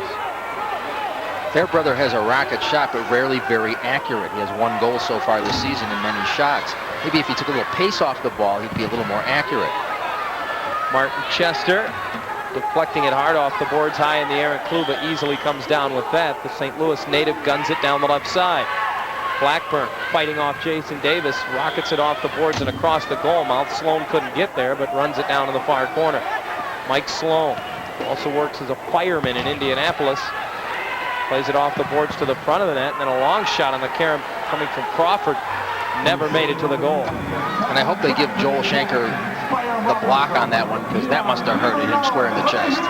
Shanker had an outstanding all-around game last night. He had 3 blocks in the first half at Indianapolis to go along with 3 goals and a foul call in the corner as Kenny Snow introduced to the boards rather hard by Mike Sloan. And that's twice for Kenny, so you can see him grit his teeth. He took a Charlie horse in one of his legs as he tried to cut across the middle, then scored a goal quickly after that. You can see Sloan goes in. He goes for the ball, but gets a lot of body. It's one of those plays where the way the leg went, you could really see an injury perhaps occurring. Off the free kick, Jay White puts it off the facing of the upper deck here at the Palace, and the ball out of play will belong to Indianapolis when we come back.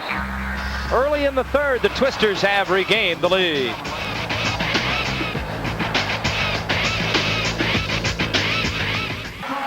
Four to 3 Indianapolis. Just over 3 minutes into this, the third quarter. Indianapolis can strike in bunches, and they can strike quickly on you. Last night in their win at Market Square against Detroit, they scored twice in 11 seconds at one point and twice in 13 seconds at another juncture of the game, and put 3 goals on the board in 1:21. The game plan against a team like Indianapolis is try and get on the board early, because they are so fit that they're going to keep coming at you no matter what late in the game. So you want to get as many, might be some demo work here in the future for Balela. You might want to get as many goals early as you can and then cling on to a lead and play compact defense and not let them penetrate the arc. Well, they've shown twice in as many nights that they can get behind early, and they do keep coming back at you. Detroit with leads of 3-0 and 2-0 in the last 2 games. Last night, Indy winning 9-8 at home. And here with just over 11 minutes to go in the third quarter, the Twisters, once down 2-0, have a 4-3 lead. Well, Joel Shanker mentioned it at halftime. They're concerned about the fitness level of this team, the Indianapolis Twisters. Boy, Drago and difficult. Chapman with a good 2-man game. Excuse me, Joel, but Kluba, recognizing it, did what he had to as he came out and pounced on it. And then he makes a nice throw to Balela on the left wing, who beats Jay White. Scott Monroy down low with him, just tries to heel it over to him, and Monroy sets it out high for Ryerson, who gets his own carom, then can't get through Jay White to go get it. Shanker clears it away. Terry Rowe back to Ryerson. This is very dangerous for the Neon because they're not clearing their zone, and they just keep giving Indianapolis opportunity after opportunity. Whitman able to clear this time, and he finds Chapman in midfield. Back to Tim Whitman, hard to the right corner, lets the bounce come back, and Ryerson steps in front of that. And that was probably a mistake. He should have possessed the ball. He never did get possession. Let the ball play him as opposed to him play the ball. Transition for Coyer and the Twisters the other way. Gets it back from Belele in point blank, sends it across, and that deflected away. Nice defensive play. Was that Kevin Legg there, John? Yeah, it was, and now Monty Reeves gets it back out to the top of the arc, and the block made on Richardson's shot, and then a foul as the shot was taken will go against Detroit. Neon, you've got to be careful here. Indianapolis is good on these dead ball situations. They scored on a few of them last night in Indy. Kevin Legg picking up the foul, and Belele will trigger the dead ball. It surprises me there has been no penalty so far in this game. Maybe I just jinxed all the players, but a lot of fouls. At halftime there was 21 or 2 of them, and not a single penalty so far. Shot off the dead ball by Belele did not get through the Detroit wall. And we mentioned Jay White picked up 3 fouls in the first 11 minutes of the game, and then he continued to play the second quarter and the remainder of the first quarter, and never did pick up that dreaded 4th foul. That would have sent him to the penalty box. Now he's marking Belele at midfield. And of course a fresh start as the second half begins. And this is what the second half that has been pretty much Indianapolis's so far. This is what Indianapolis wants to do, is take it right to you. And they did second half of the game. They did last night, excuse me. Because they really, especially the fact that the Neon got in about 5 this morning. The Neon still have 3 players on their bench who have not played yet in this ball game. I wonder when we will see them, because there's got to be some tired bodies and legs out there for the Neon. Well, you talk about a tough bit of scheduling. The saving grace for both teams is that they're playing the same team they played the night before, and that tough bit of scheduling pertains to both clubs. Both teams bussed last night immediately following the game at Market Square Arena in Indianapolis. Roughly a 5-hour bus ride up to Detroit. And talking to some of the Indianapolis people, I don't know whether they were exaggerating or not, but I was told they didn't get in until around 8. Now you lose an hour. Perhaps the team stayed behind and had a team meal or something first instead of getting right on the bus. So roughly your club's not leaving the arena till around 11:30 Eastern time, and then you got the 5-hour bus ride. So I don't know where the Twisters lost the other 3 hours, but so far no worse for wear. Pretty much 6 to 1, half dozen of the other. You don't typically want to travel on a game day. Not too many coaches choose to do that if they can help it, especially if it's a bus ride. And both teams choosing to get it out of the way in the middle of the night and then rest during the day-to-day.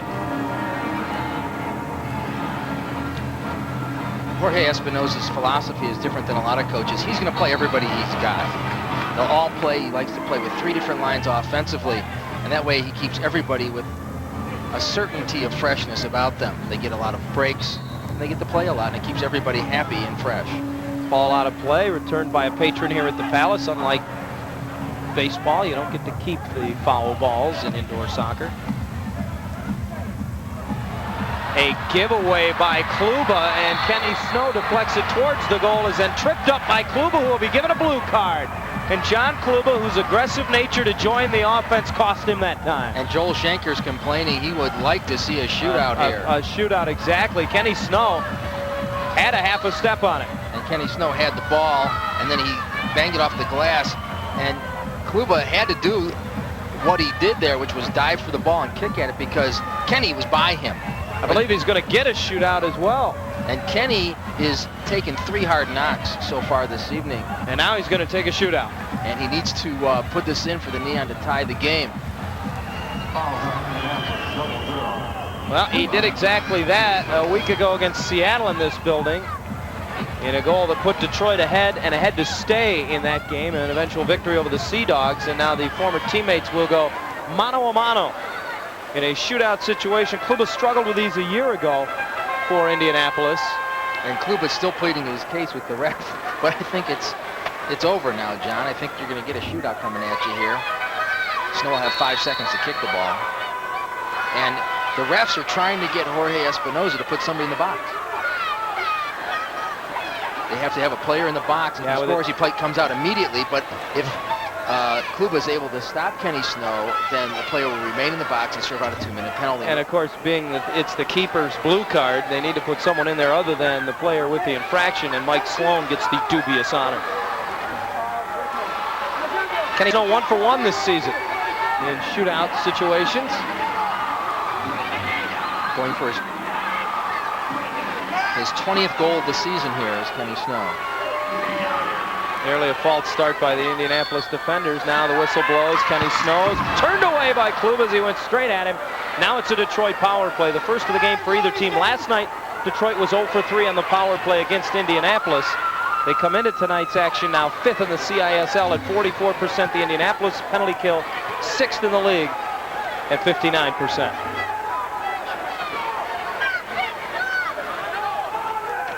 And it's hard if you play a game the night before and you're unsuccessful 3 times to come back and put the ball in the net and get yourself organized, considering the fact that you haven't practiced your power play once again. Good to have Drago back out there for Detroit as far as the power play is concerned, but this has been one of the strong suits for Detroit this season. Fairbrother will move it down the right side. Inside 8 to go, third quarter, 4-3 Indianapolis. Touch pass broken up by Marino, who would be prudent to just get it out, but he fails to do so, and it's deflected out of play. That off of Edward Child, the son of Coach Paul Child. He had the game-tying goal last night with just over 2 minutes remaining. Unfortunately for Detroit, it did not stand up. The Neon on the power play when we come back, still over a minute of extra time remaining. Or time remaining with the extra man, I should say, when we come back. Back at the Palace, where Detroit still has over a minute remaining on their power play, the first of the game for either team. Halfway through this, the third quarter, 4-3 Indianapolis, and a 3-line violation on Indianapolis. That's the 4th of the game against the Twisters. They have yet to be victimized by it. No, the Neon have not taken advantage of this still ball play. And Neon trying to make a player change off of the 3-line violation, and that being disallowed by the officials. 58 seconds left in the power play. Edward Child is out there. I began to mention that he didn't play in last night's game until about the 57-minute mark. He was on the field for 2 goals within a minute, including scoring the game-tying goal with just over 2 minutes remaining. So fresh legs can at times bring instant dividends. And without the services of Matlack, who's the second leading goal scorer on this team, they need some young legs to step up and help score some goals. Child has been in 10 games and has produced 3 goals for Detroit this season. The Neon are playing their power play pretty high in the offensive end. They're playing it out of the midfield, and that's a significant issue that Indianapolis has been able to take advantage of. Child's shot did not come back to Andy Chapman inside the arc. Detroit was warned there, an illegal substitution warning by the officials at their first of the game. 25 seconds to go on the man advantage as Drago moves it to the left side for Child. He's just trying to set a pass off the backboards down there, and Marino stepped in front of that and deflected it out of play.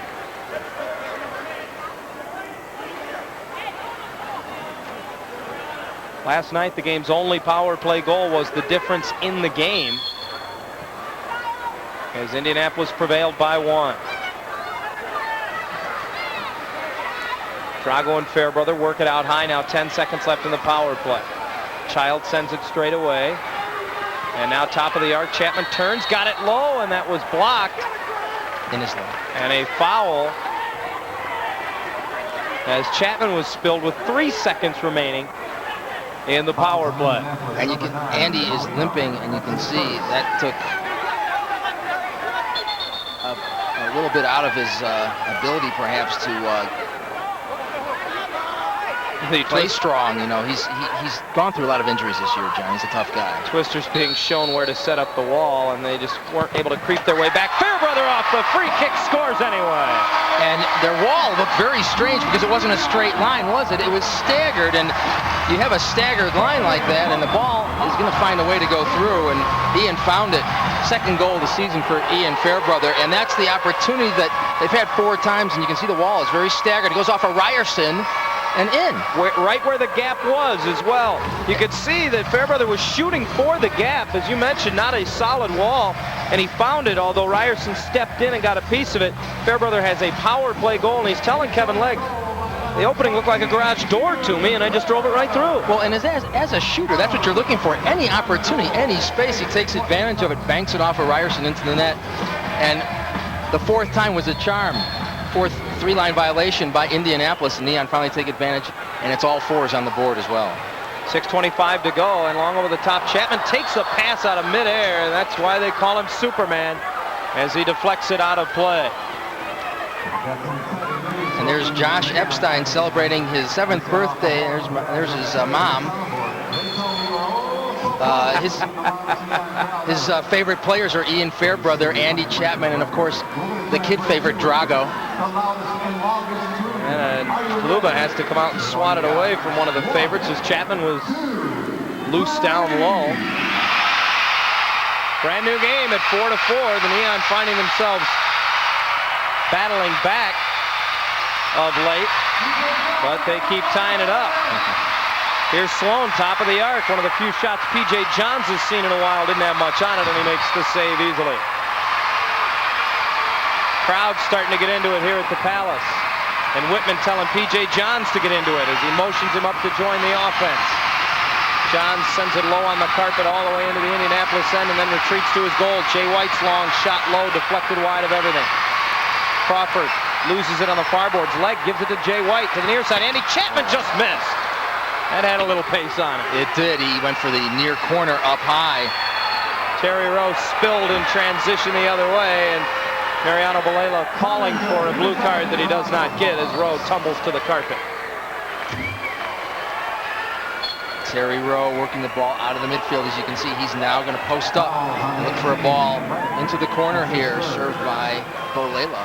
Off the boards, got it into the middle of the arc, and Kevin Legg came back to the rescue before Monroy could get there. Both teams making changes as Indianapolis comes up with it in midfield. Coyer gives it to Balela. Balela's left footer saved by P.J. Johns. Twisters took advantage of the fact that Drago just entered the field from that door. The door was not closed yet. The ball took a goofy hop right to Coyer off their door. Johns for Detroit, sends it through the middle. Joel Shanker trying to just one-touch it to Martin Chester to no avail, and Coyer rolls it up the boards back into the Detroit end. Whitman will run it down. Lost it though. Balela back to Coyer, who just takes a wild stab at it, and that goes over the glass and out of play. I think if Coyer thought about that for a second, he probably would have pulled the ball back, looked for somebody straight behind him who might have had a shot at the goal as opposed to trying to bang it in from that terrible angle. Sometimes that's a fatigue play as much as anything else.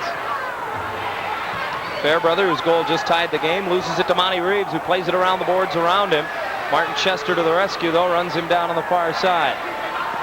Around the boards, P.J. Johns does a nice job to use his body to let the ball roll into the arc and then smother it, as the rest of his over 6-foot frame was clearly outside the arc.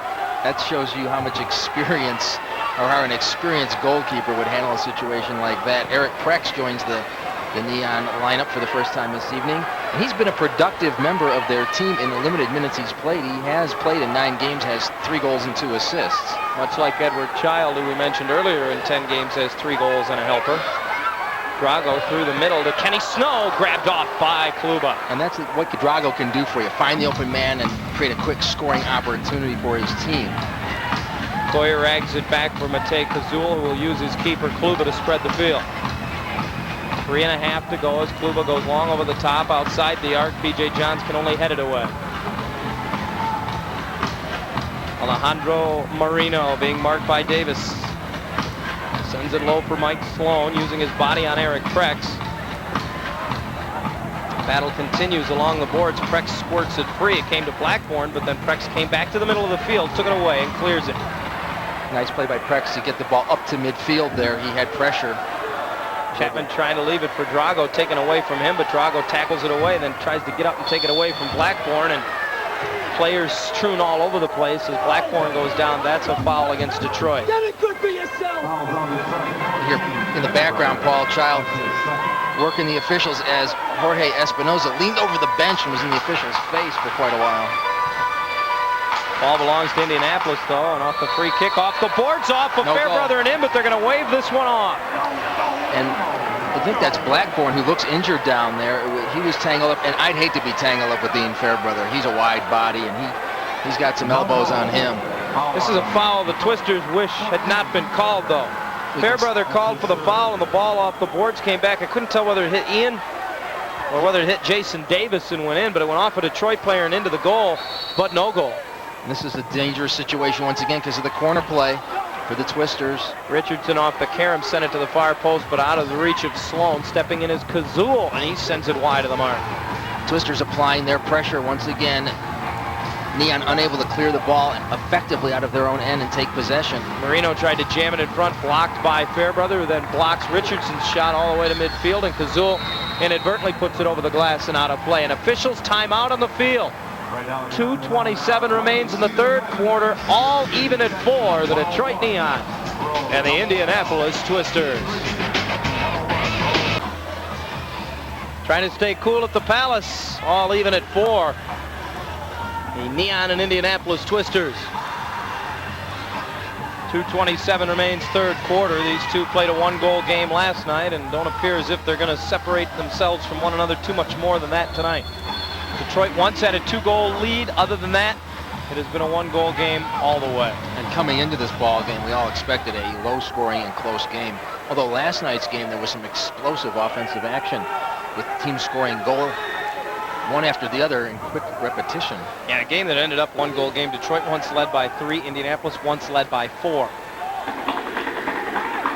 So no matter what happens from here, and if either team is able to get a wider advantage than a goal, don't necessarily count on it standing up or being rock solid for that matter. Andy Chapman at the Indianapolis red line for Drago. Now inside 2 minutes to go in a third quarter that has seen the teams trade goals. Drago's pass through the middle, knocked away by an Indianapolis defender, almost went towards the goals. Baroni Richardson got a piece of it. And you can see how dangerous he is when he beats the first man. He did not take a shot there. He's looking for Chapman in tight.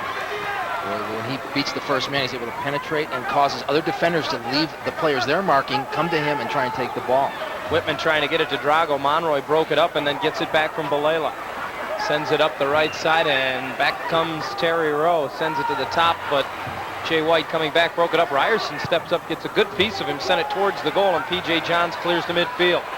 Andy Chapman battling Balela for it as it bounces all the way to the Indianapolis red line.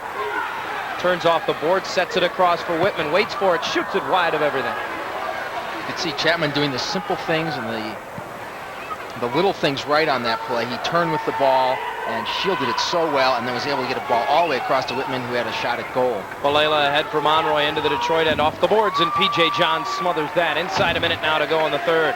Quick outlet down the right side is for Andy Chapman. Trying to touch it back, but that broken up by Baroni Richardson, who realized his club was making a change and just hammers it back into the Detroit zone. That right flank has been open for the Neon when they've been able to find Joel Schenker there twice. There was Andy Chapman able to work his magic down there, but he wasn't able to get the pass off that he would have liked to Joel Schenker. P.J. Johns had the red line, so he sent it all the way into the Indianapolis zone, but Drago had it knocked away by Rajano. 20 seconds to go in the quarter. Monty Reeves moves it dangerously to the middle of the field. That broken up, and Eric Prex comes up with it. Got it back to Fairbrother. Off the boards now for Jason Davis. Davis takes it top of the arc, has all kinds of field. Got it to Prex. Save John Kluba. The quarter winding down as Davis has it at the red line. Wants to let a shot go, but the horn will sound before he can do that. And Detroit with good pressure late, but still tied with Indianapolis after 3 quarters of play. Now a 15-minute game from the Palace of Auburn Hills. The Neon and Indianapolis tied at 4 after 3 quarters of play. The Palace of Auburn Hills, the home of the Detroit Neon, and Andy Chapman, very high-profile member of this club, trying to cool off as they head into the 4th quarter. Indianapolis took the lead back as it was tied at 3 at the half. Early on in the quarter at 1:16, Marino unassisted with his 13th of the year, but Ian Fairbrother also unassisted off a free kick on a power play, getting his 2nd of the year midway through the quarter, and we're all even at 4. Detroit with the only special teams goal of the game as we take a look at the stats through 3 quarters of play. And Indianapolis came out in that 3rd quarter fast and furious, put a lot of shots on goal, only were able to score once. You can see they really lead in shots by a wide margin, shots on goal. Things are starting to move in their fashion. Detroit getting themselves in front on blocks. They're getting their bodies in front and helping their goalkeeper out. As Neon Man is getting bettered in a game of musical chairs, it ended up being musical Neon Man. Whoever's sitting on Neon Man at the end wins. Well, all you hear about when you talk about this Indianapolis club, when you talk to players and coaches alike, is how fit they are, You got to think, especially on the road, if you're Jorge Espinoza, you're happy with a 4-4 game going into the final quarter. Without a doubt, but when you play in the Palace, it's a little different story for teams. The Neon have outscored the opposition by 9 goals so far this season at home. However, Indianapolis has it going the direction they want after being somewhat dominated by Detroit in the first quarter. They have had the better of the attack time since. And nearly 2 minutes in the third quarter, Neon were able to hold their own, and we'll see if the Twisters start the fourth period as they did the third period with a fury right in the Neon goal area where they were able to score the fourth goal for them this season, or this evening. Statistically speaking, this game mirrors last night's game in Indianapolis, where the Twisters were unable to control the game until the second quarter after Detroit had it all their way in the opening quarter. However, as you mentioned, the difference being at this point, the third quarter last night was where Indianapolis distanced themselves on the scoreboard. Detroit holds their own tonight. As a result, all tied at 4 going into the fourth. Well, the Neon have lost just a single game out of 6 played here at home so far this season. And you can bet that they don't want to give up this home field advantage. I've talked to a number of the players, and while they are disappointed in their road performance thus far this season, 0-7 halfway through the season on the road, they readily admit that if we continue to play that way or struggle on the road as we have thus far, we cannot afford to lose at home. There's just no doubt about it. And here's Kenny Snow on a 2-on-1 to start the quarter, and John Kluba swats it away. Nice save by Kluba. Kenny really measured that ball, got a good shot off from a tough angle. It was a volley, and he's hit it solidly. To midfield, Jay White steps in front of a pass and then steps it into the Indianapolis zone. His right footer blocked by Baroni Richardson. You could see him walk around the ball to get his right foot on it as opposed to hitting it first time left-footed. Ryerson deftly plays it off the boards and has Marino in the middle. He's got Rahano on his right, Ryerson on his left. Goes to his right, then gives it to Ryerson, steps up, tries to move it back to the middle, now draped by Neon defenders, sends it out high. That's a good point. There were 3 Neon defenders there, which is what the Neon need to do to keep the Twisters from getting an easy shot opportunity at their goalkeeper. No, with all due respect, Indianapolis on that time turned something into nothing offensively. Marino went to the right side of the field, opening up the left side, got it back on the left for Ryerson, who then just took too long to do anything with it. He hesitated, and the Neon were able to recover quickly. Kenny Snow at midfield trying to work his way through a blanket of Indianapolis defenders. Plays it off the boards, then goes and gets it. Trying to step back into Terry Rowe, who will get his money's worth out of that foul. Well, Terry Rowe is like the policeman. He could see Kenny Snow give an elbow to Rahano, number 7, and Kenny Snow smiles as he leaves the field, and Terry Rowe will not let that go unchecked. Kenny Snow working the ball, and here comes Terry to grab him. You can see that Kenny cut back, and all Terry could do was get in his way. Or fail to get out of his way, one of the two. 2 different ways of saying the same thing. Yeah. In Terry Rowe's case, probably, as you mentioned, being the policeman he can be, just failing to get out of the way. Played off the boards nicely, and here's Blackburn the other way as Indianapolis is in transition. He's got a touch for scoring the big ones, and now drops it back for Rowe. Terry Rowe will work it out to the red line and spin it around the boards for Blackburn, being marked there by Fairbrother. Blackburn quickly to Rowe, now top of the arc, a touch pass that deflects away to the near wall, and there is Andy Chapman. Lifts it long over the top and headed back by Kluba. Oh, and P.J. Johns had to come out and just hammer Terry Rowe as the ball bounced over the head of the Neon defenders and was coming back into the Detroit zone. Terry Rowe may have had a case there for a blue card, but instead it'll be a free kick. Well, Kluba was given a blue card earlier on the play with Kenny Snow. So the ball bouncing, and PJ says, man, I can't get this because Terry's got his body in his way. I'm going through his body to get the ball. Yeah, and he had no help defensively, so he knew if he didn't get to it, there was an empty net back in the Detroit zone. Rowe will trigger the free kick from between the top of the arc and the red line. Has Crawford on his right, takes the shot deflected by Jay White out of play. And I believe they're going to award a corner kick here for Indianapolis. And PJ had to work his way around Monroy to get at that ball because he was left unchecked by the Neon defenders as they had 3 men in the wall. Again, Rowe triggers right through Blackburn, but Crawford runs it down and sends it to midfield for Kazul. That was not a bad play by Blackburn there because he didn't have a shot. So he figured maybe I'll dummy this ball, let it go through. Maybe one of my teammates will catch it right in the middle of the arc there. Now Rowe at midfield, using his body as his shield, ends up on the carpet and draws a foul. 12:22 to go in the game. Indianapolis 4, Detroit 4, and Terry Rowe sets it on the carpet for Oswaldo Monroy. He's got a man back on the far side. Look out, it's Balela.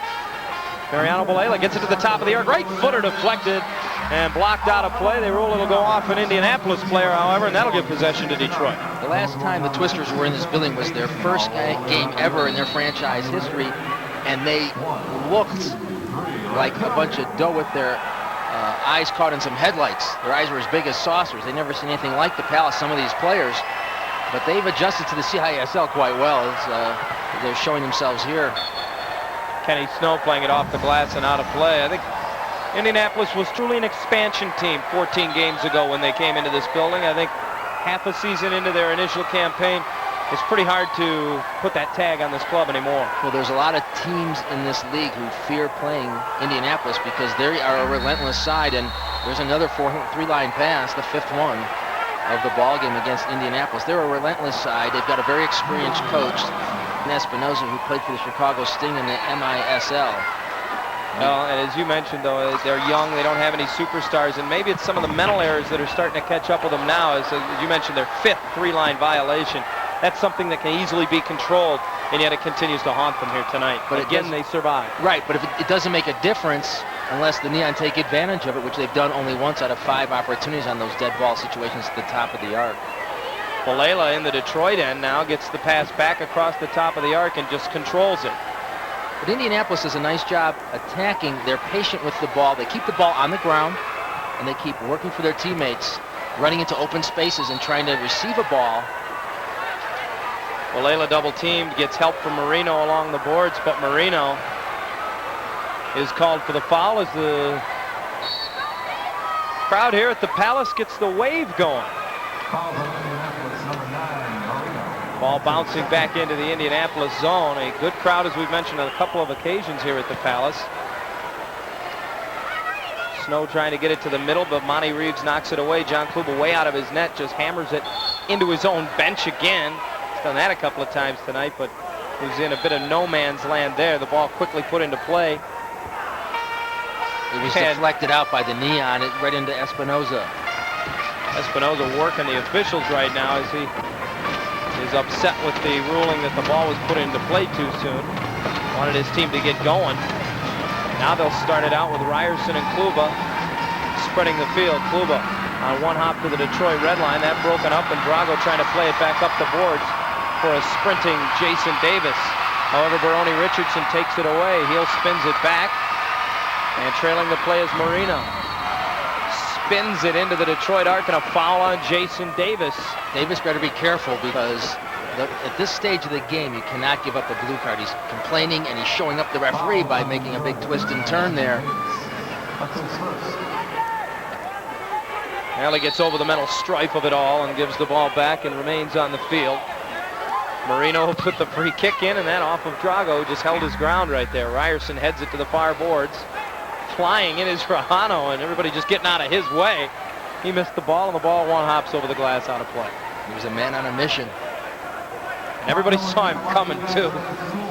Now, this ball is just in front of the red line, so Jay White could have sent it all the way down the field if he chose to, without fear of a three-line call. Instead, back to P.J. Johns, who finds Tim Whitman. Whitman up the left side, all the way into the Indianapolis zone. Around the board, smothered by John Kluba. If there's one place that the Twister defense is susceptible, it's down the line. The Neon have been able to work the ball down the line for their benefit all night long. Crawford trying to dummy it, as you say, as he let it go through him and then back off the boards, and Andy Chapman spun him down and picked up the foul. And Chapman saying, "I'm sorry, I didn't hear you," because the crowd got so loud he couldn't hear the ref's whistle.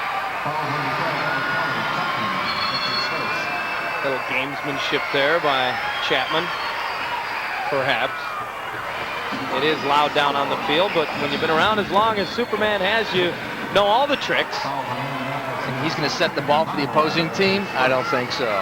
Whitman moves it across the arc, and just getting tangled up in his own laces that time was Chapman. And long over the top, it's sent through midfield. Rahano battling for it. Whitman able to find Jay White, though. White, as the Neon with a 3-on-3, fires it off the boards wide. The carom to Andy Chapman, sent it right through. Kluba waiting for it, scoops it up. You get the sense of urgency on the players' parts now. They're really attacking the goal on both sides to try and break open this tie game here. Long feed by Kluba down the left side off the right foot of Jay White. Not a play. Indianapolis will have possession from the far touchline in front of the Detroit bench as a winded Drago and Andy Chapman get a rest. And now we'll talk it over. Indianapolis with control out at midfield. Kluba way out of his net. Spins it around, and his counterpart, P.J. Johns, stepping out to try to play it. Now Coyer's shot deflects into the arc. Blackburn in the corner, trying to get control, sent it right across the goal mouth, but it was behind Monroy.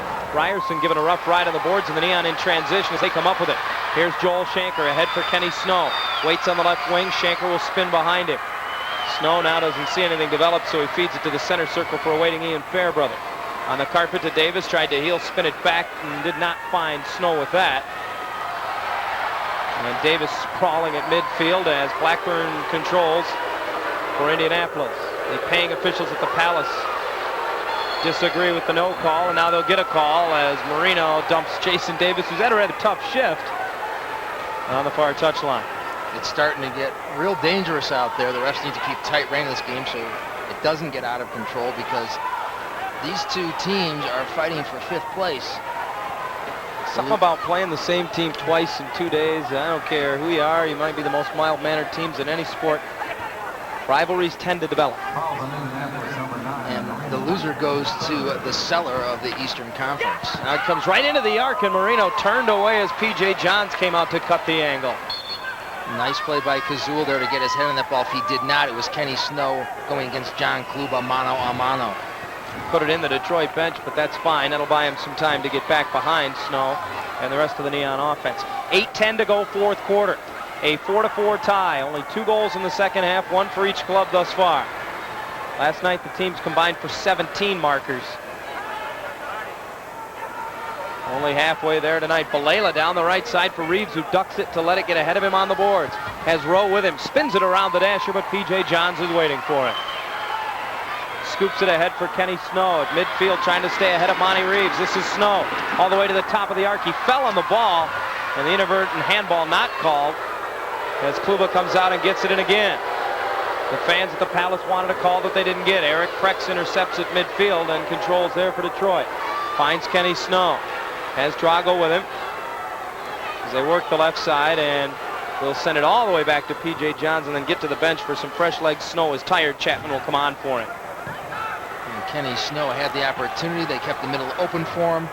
He just didn't get a shot off quick enough. He kept dribbling into the open space, and they finally closed the vise on him. And the long pass over the top didn't get to Chapman, but Indianapolis again gives it away at midfield.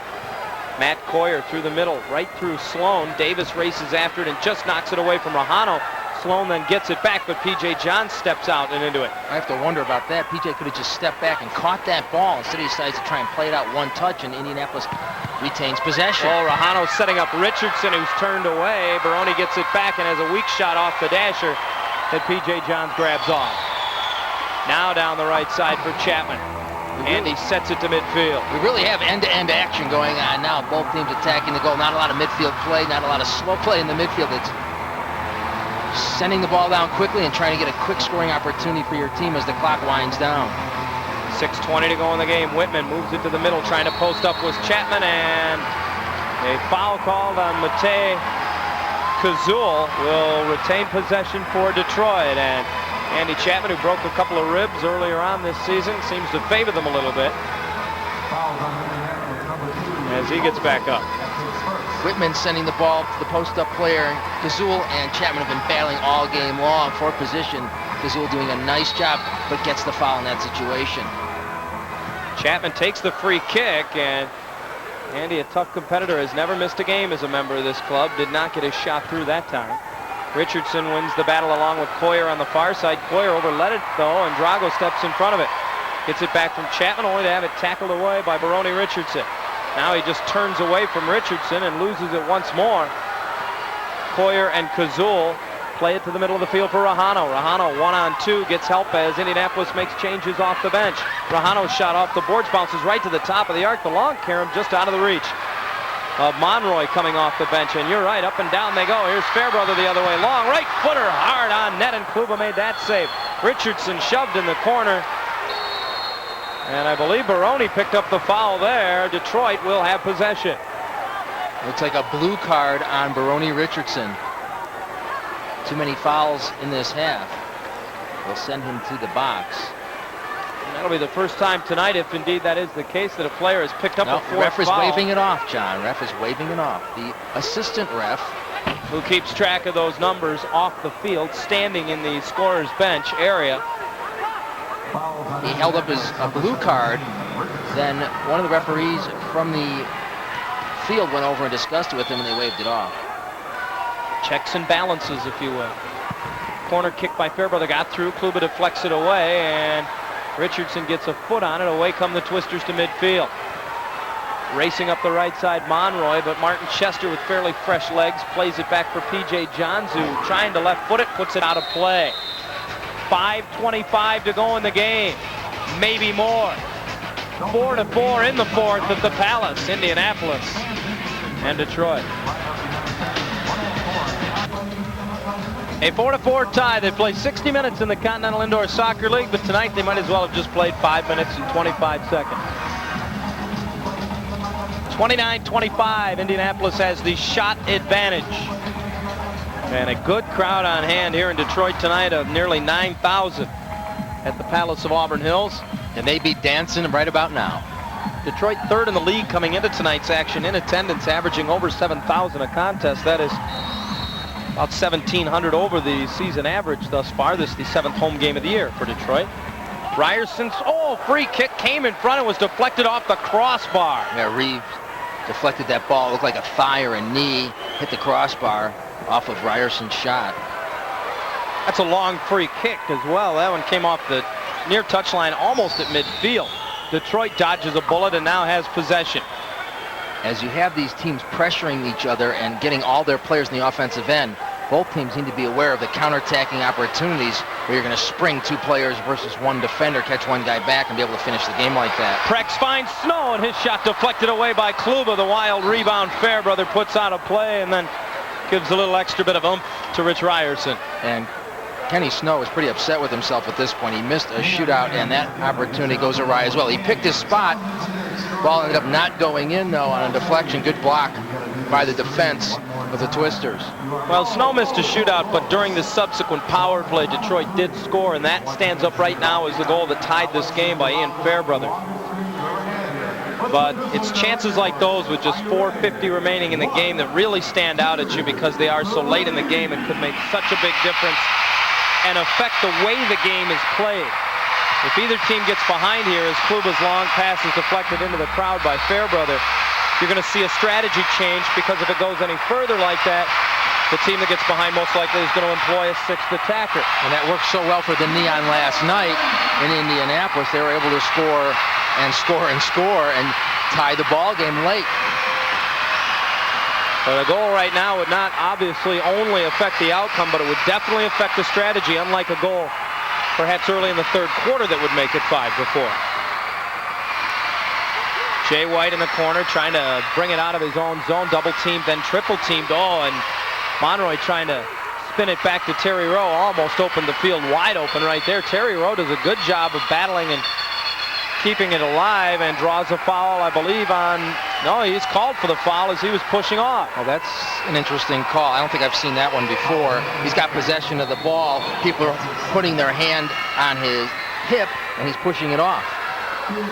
Detroit with possession now. Jay White through the middle of the field. Off of Ryerson, then off of Balela, high in the air. Ryerson knocks it away, but Drago gets to it, plays it off the boards. It bounces away and in! And that was a blue card call, intentional handball against Kenny Snow. Yeah, so I thought it looked, a goal. It's going to be a I thought penalty. It looked like it went off of Snow's hand. And a good call by the near side referee who was on top of it. And let's get another look. Drago works the right corner. He sends the ball off the board. Kluba can't handle it. Kenny Snow is up with Crawford. He gets his hand on the ball. It goes in. He thinks nobody sees it. Instead of the Neon going up by 1, Now they've got to fight here because they have to kill a penalty. Well, Snow did all he could do. Once he's touched it with his hand, he's got to react as if he didn't. And like you said, maybe hope that the official didn't get a good enough look to make a real positive call on it. And if he reacts like it's a good goal and like he would on any other goal, maybe he possums his way into the call. He did what he could. It was clearly a handball. Indianapolis's first power play of the night. Remember, last night they scored on one of 3 power play chances. That power play goal came inside the final 15 seconds.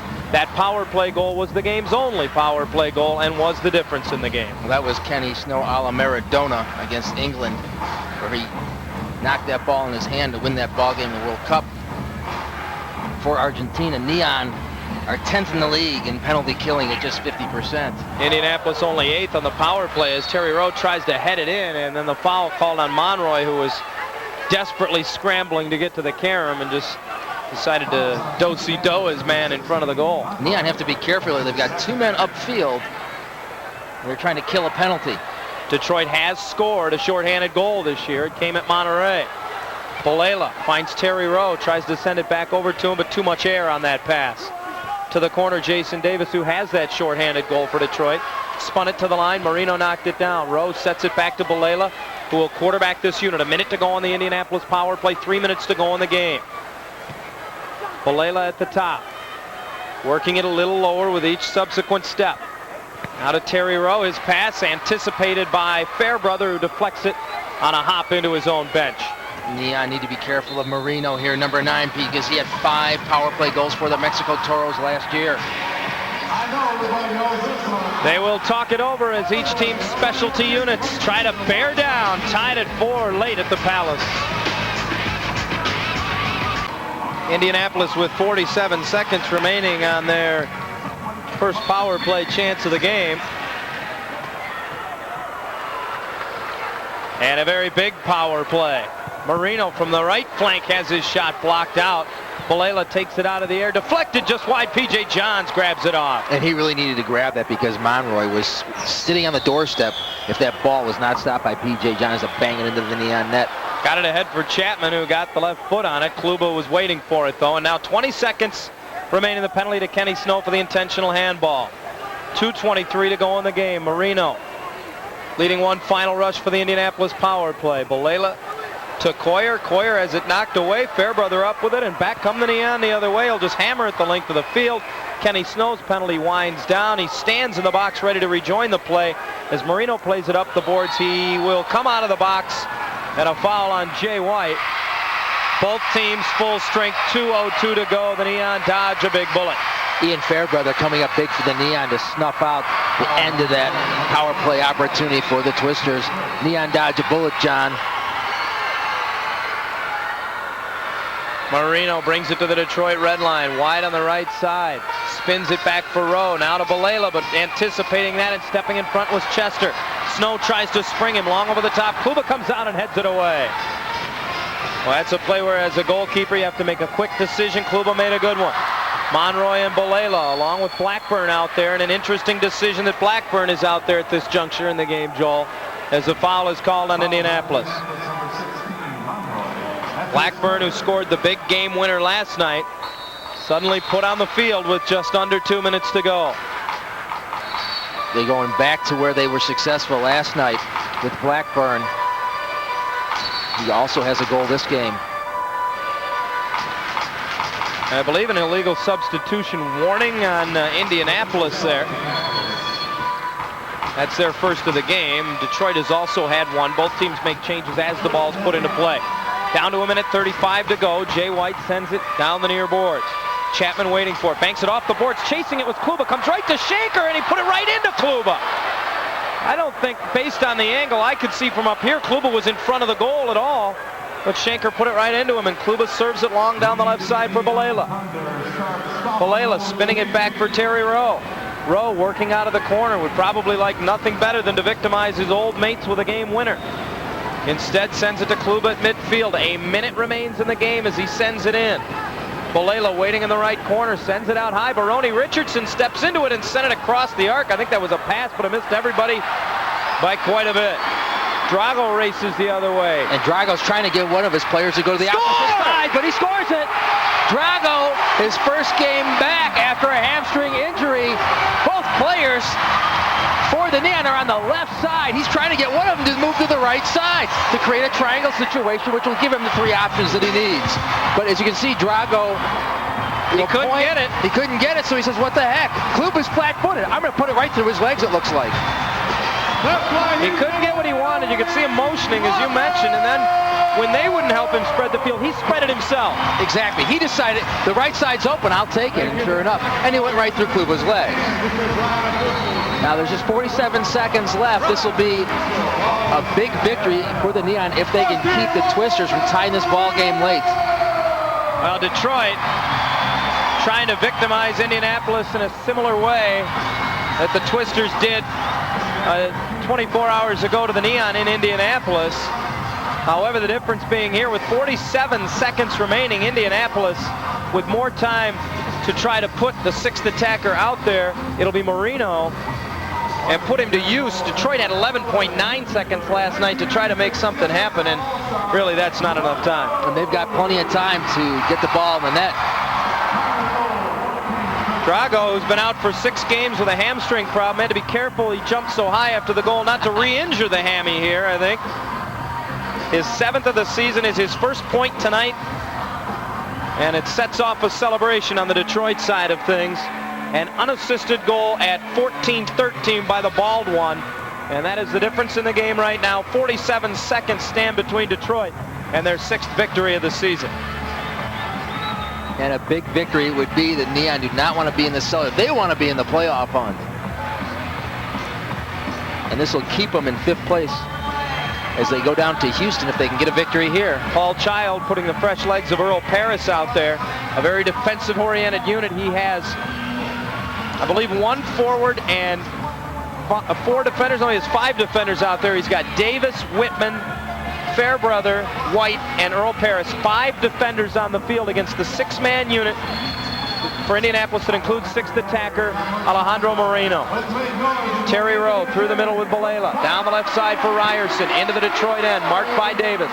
Ryerson tripped up along the touchline, and that'll be a foul on Jason Davis. And the home clock rolls an extra second or two. 34 seconds to go in the game. Davis has got to be careful not to pick up too many fouls. He can get his team in that situation where he has to go to the box because of too many. Free kick came into the arc twice. Ryerson's shot went off of P.J. Johns. Marino keeps it in the Detroit end. Fairbrother gets to it. Double teamed along the wall, squeezes it ahead, but Indianapolis keeps it in. Now it'll come out to midfield. Ryerson does not have time on his side, even though he acts like it. For Balela, 15 seconds left. Indianapolis net empty. The 6th attacker is on. Terry Rowe into Blackburn, who heads it across the arc. White goes straight up in the air with it. Fairbrother heads it in the air. Marino steps across. Final seconds as the ball is rolled back into the Indianapolis end. The clock expires, as do the Indianapolis Twisters' hopes.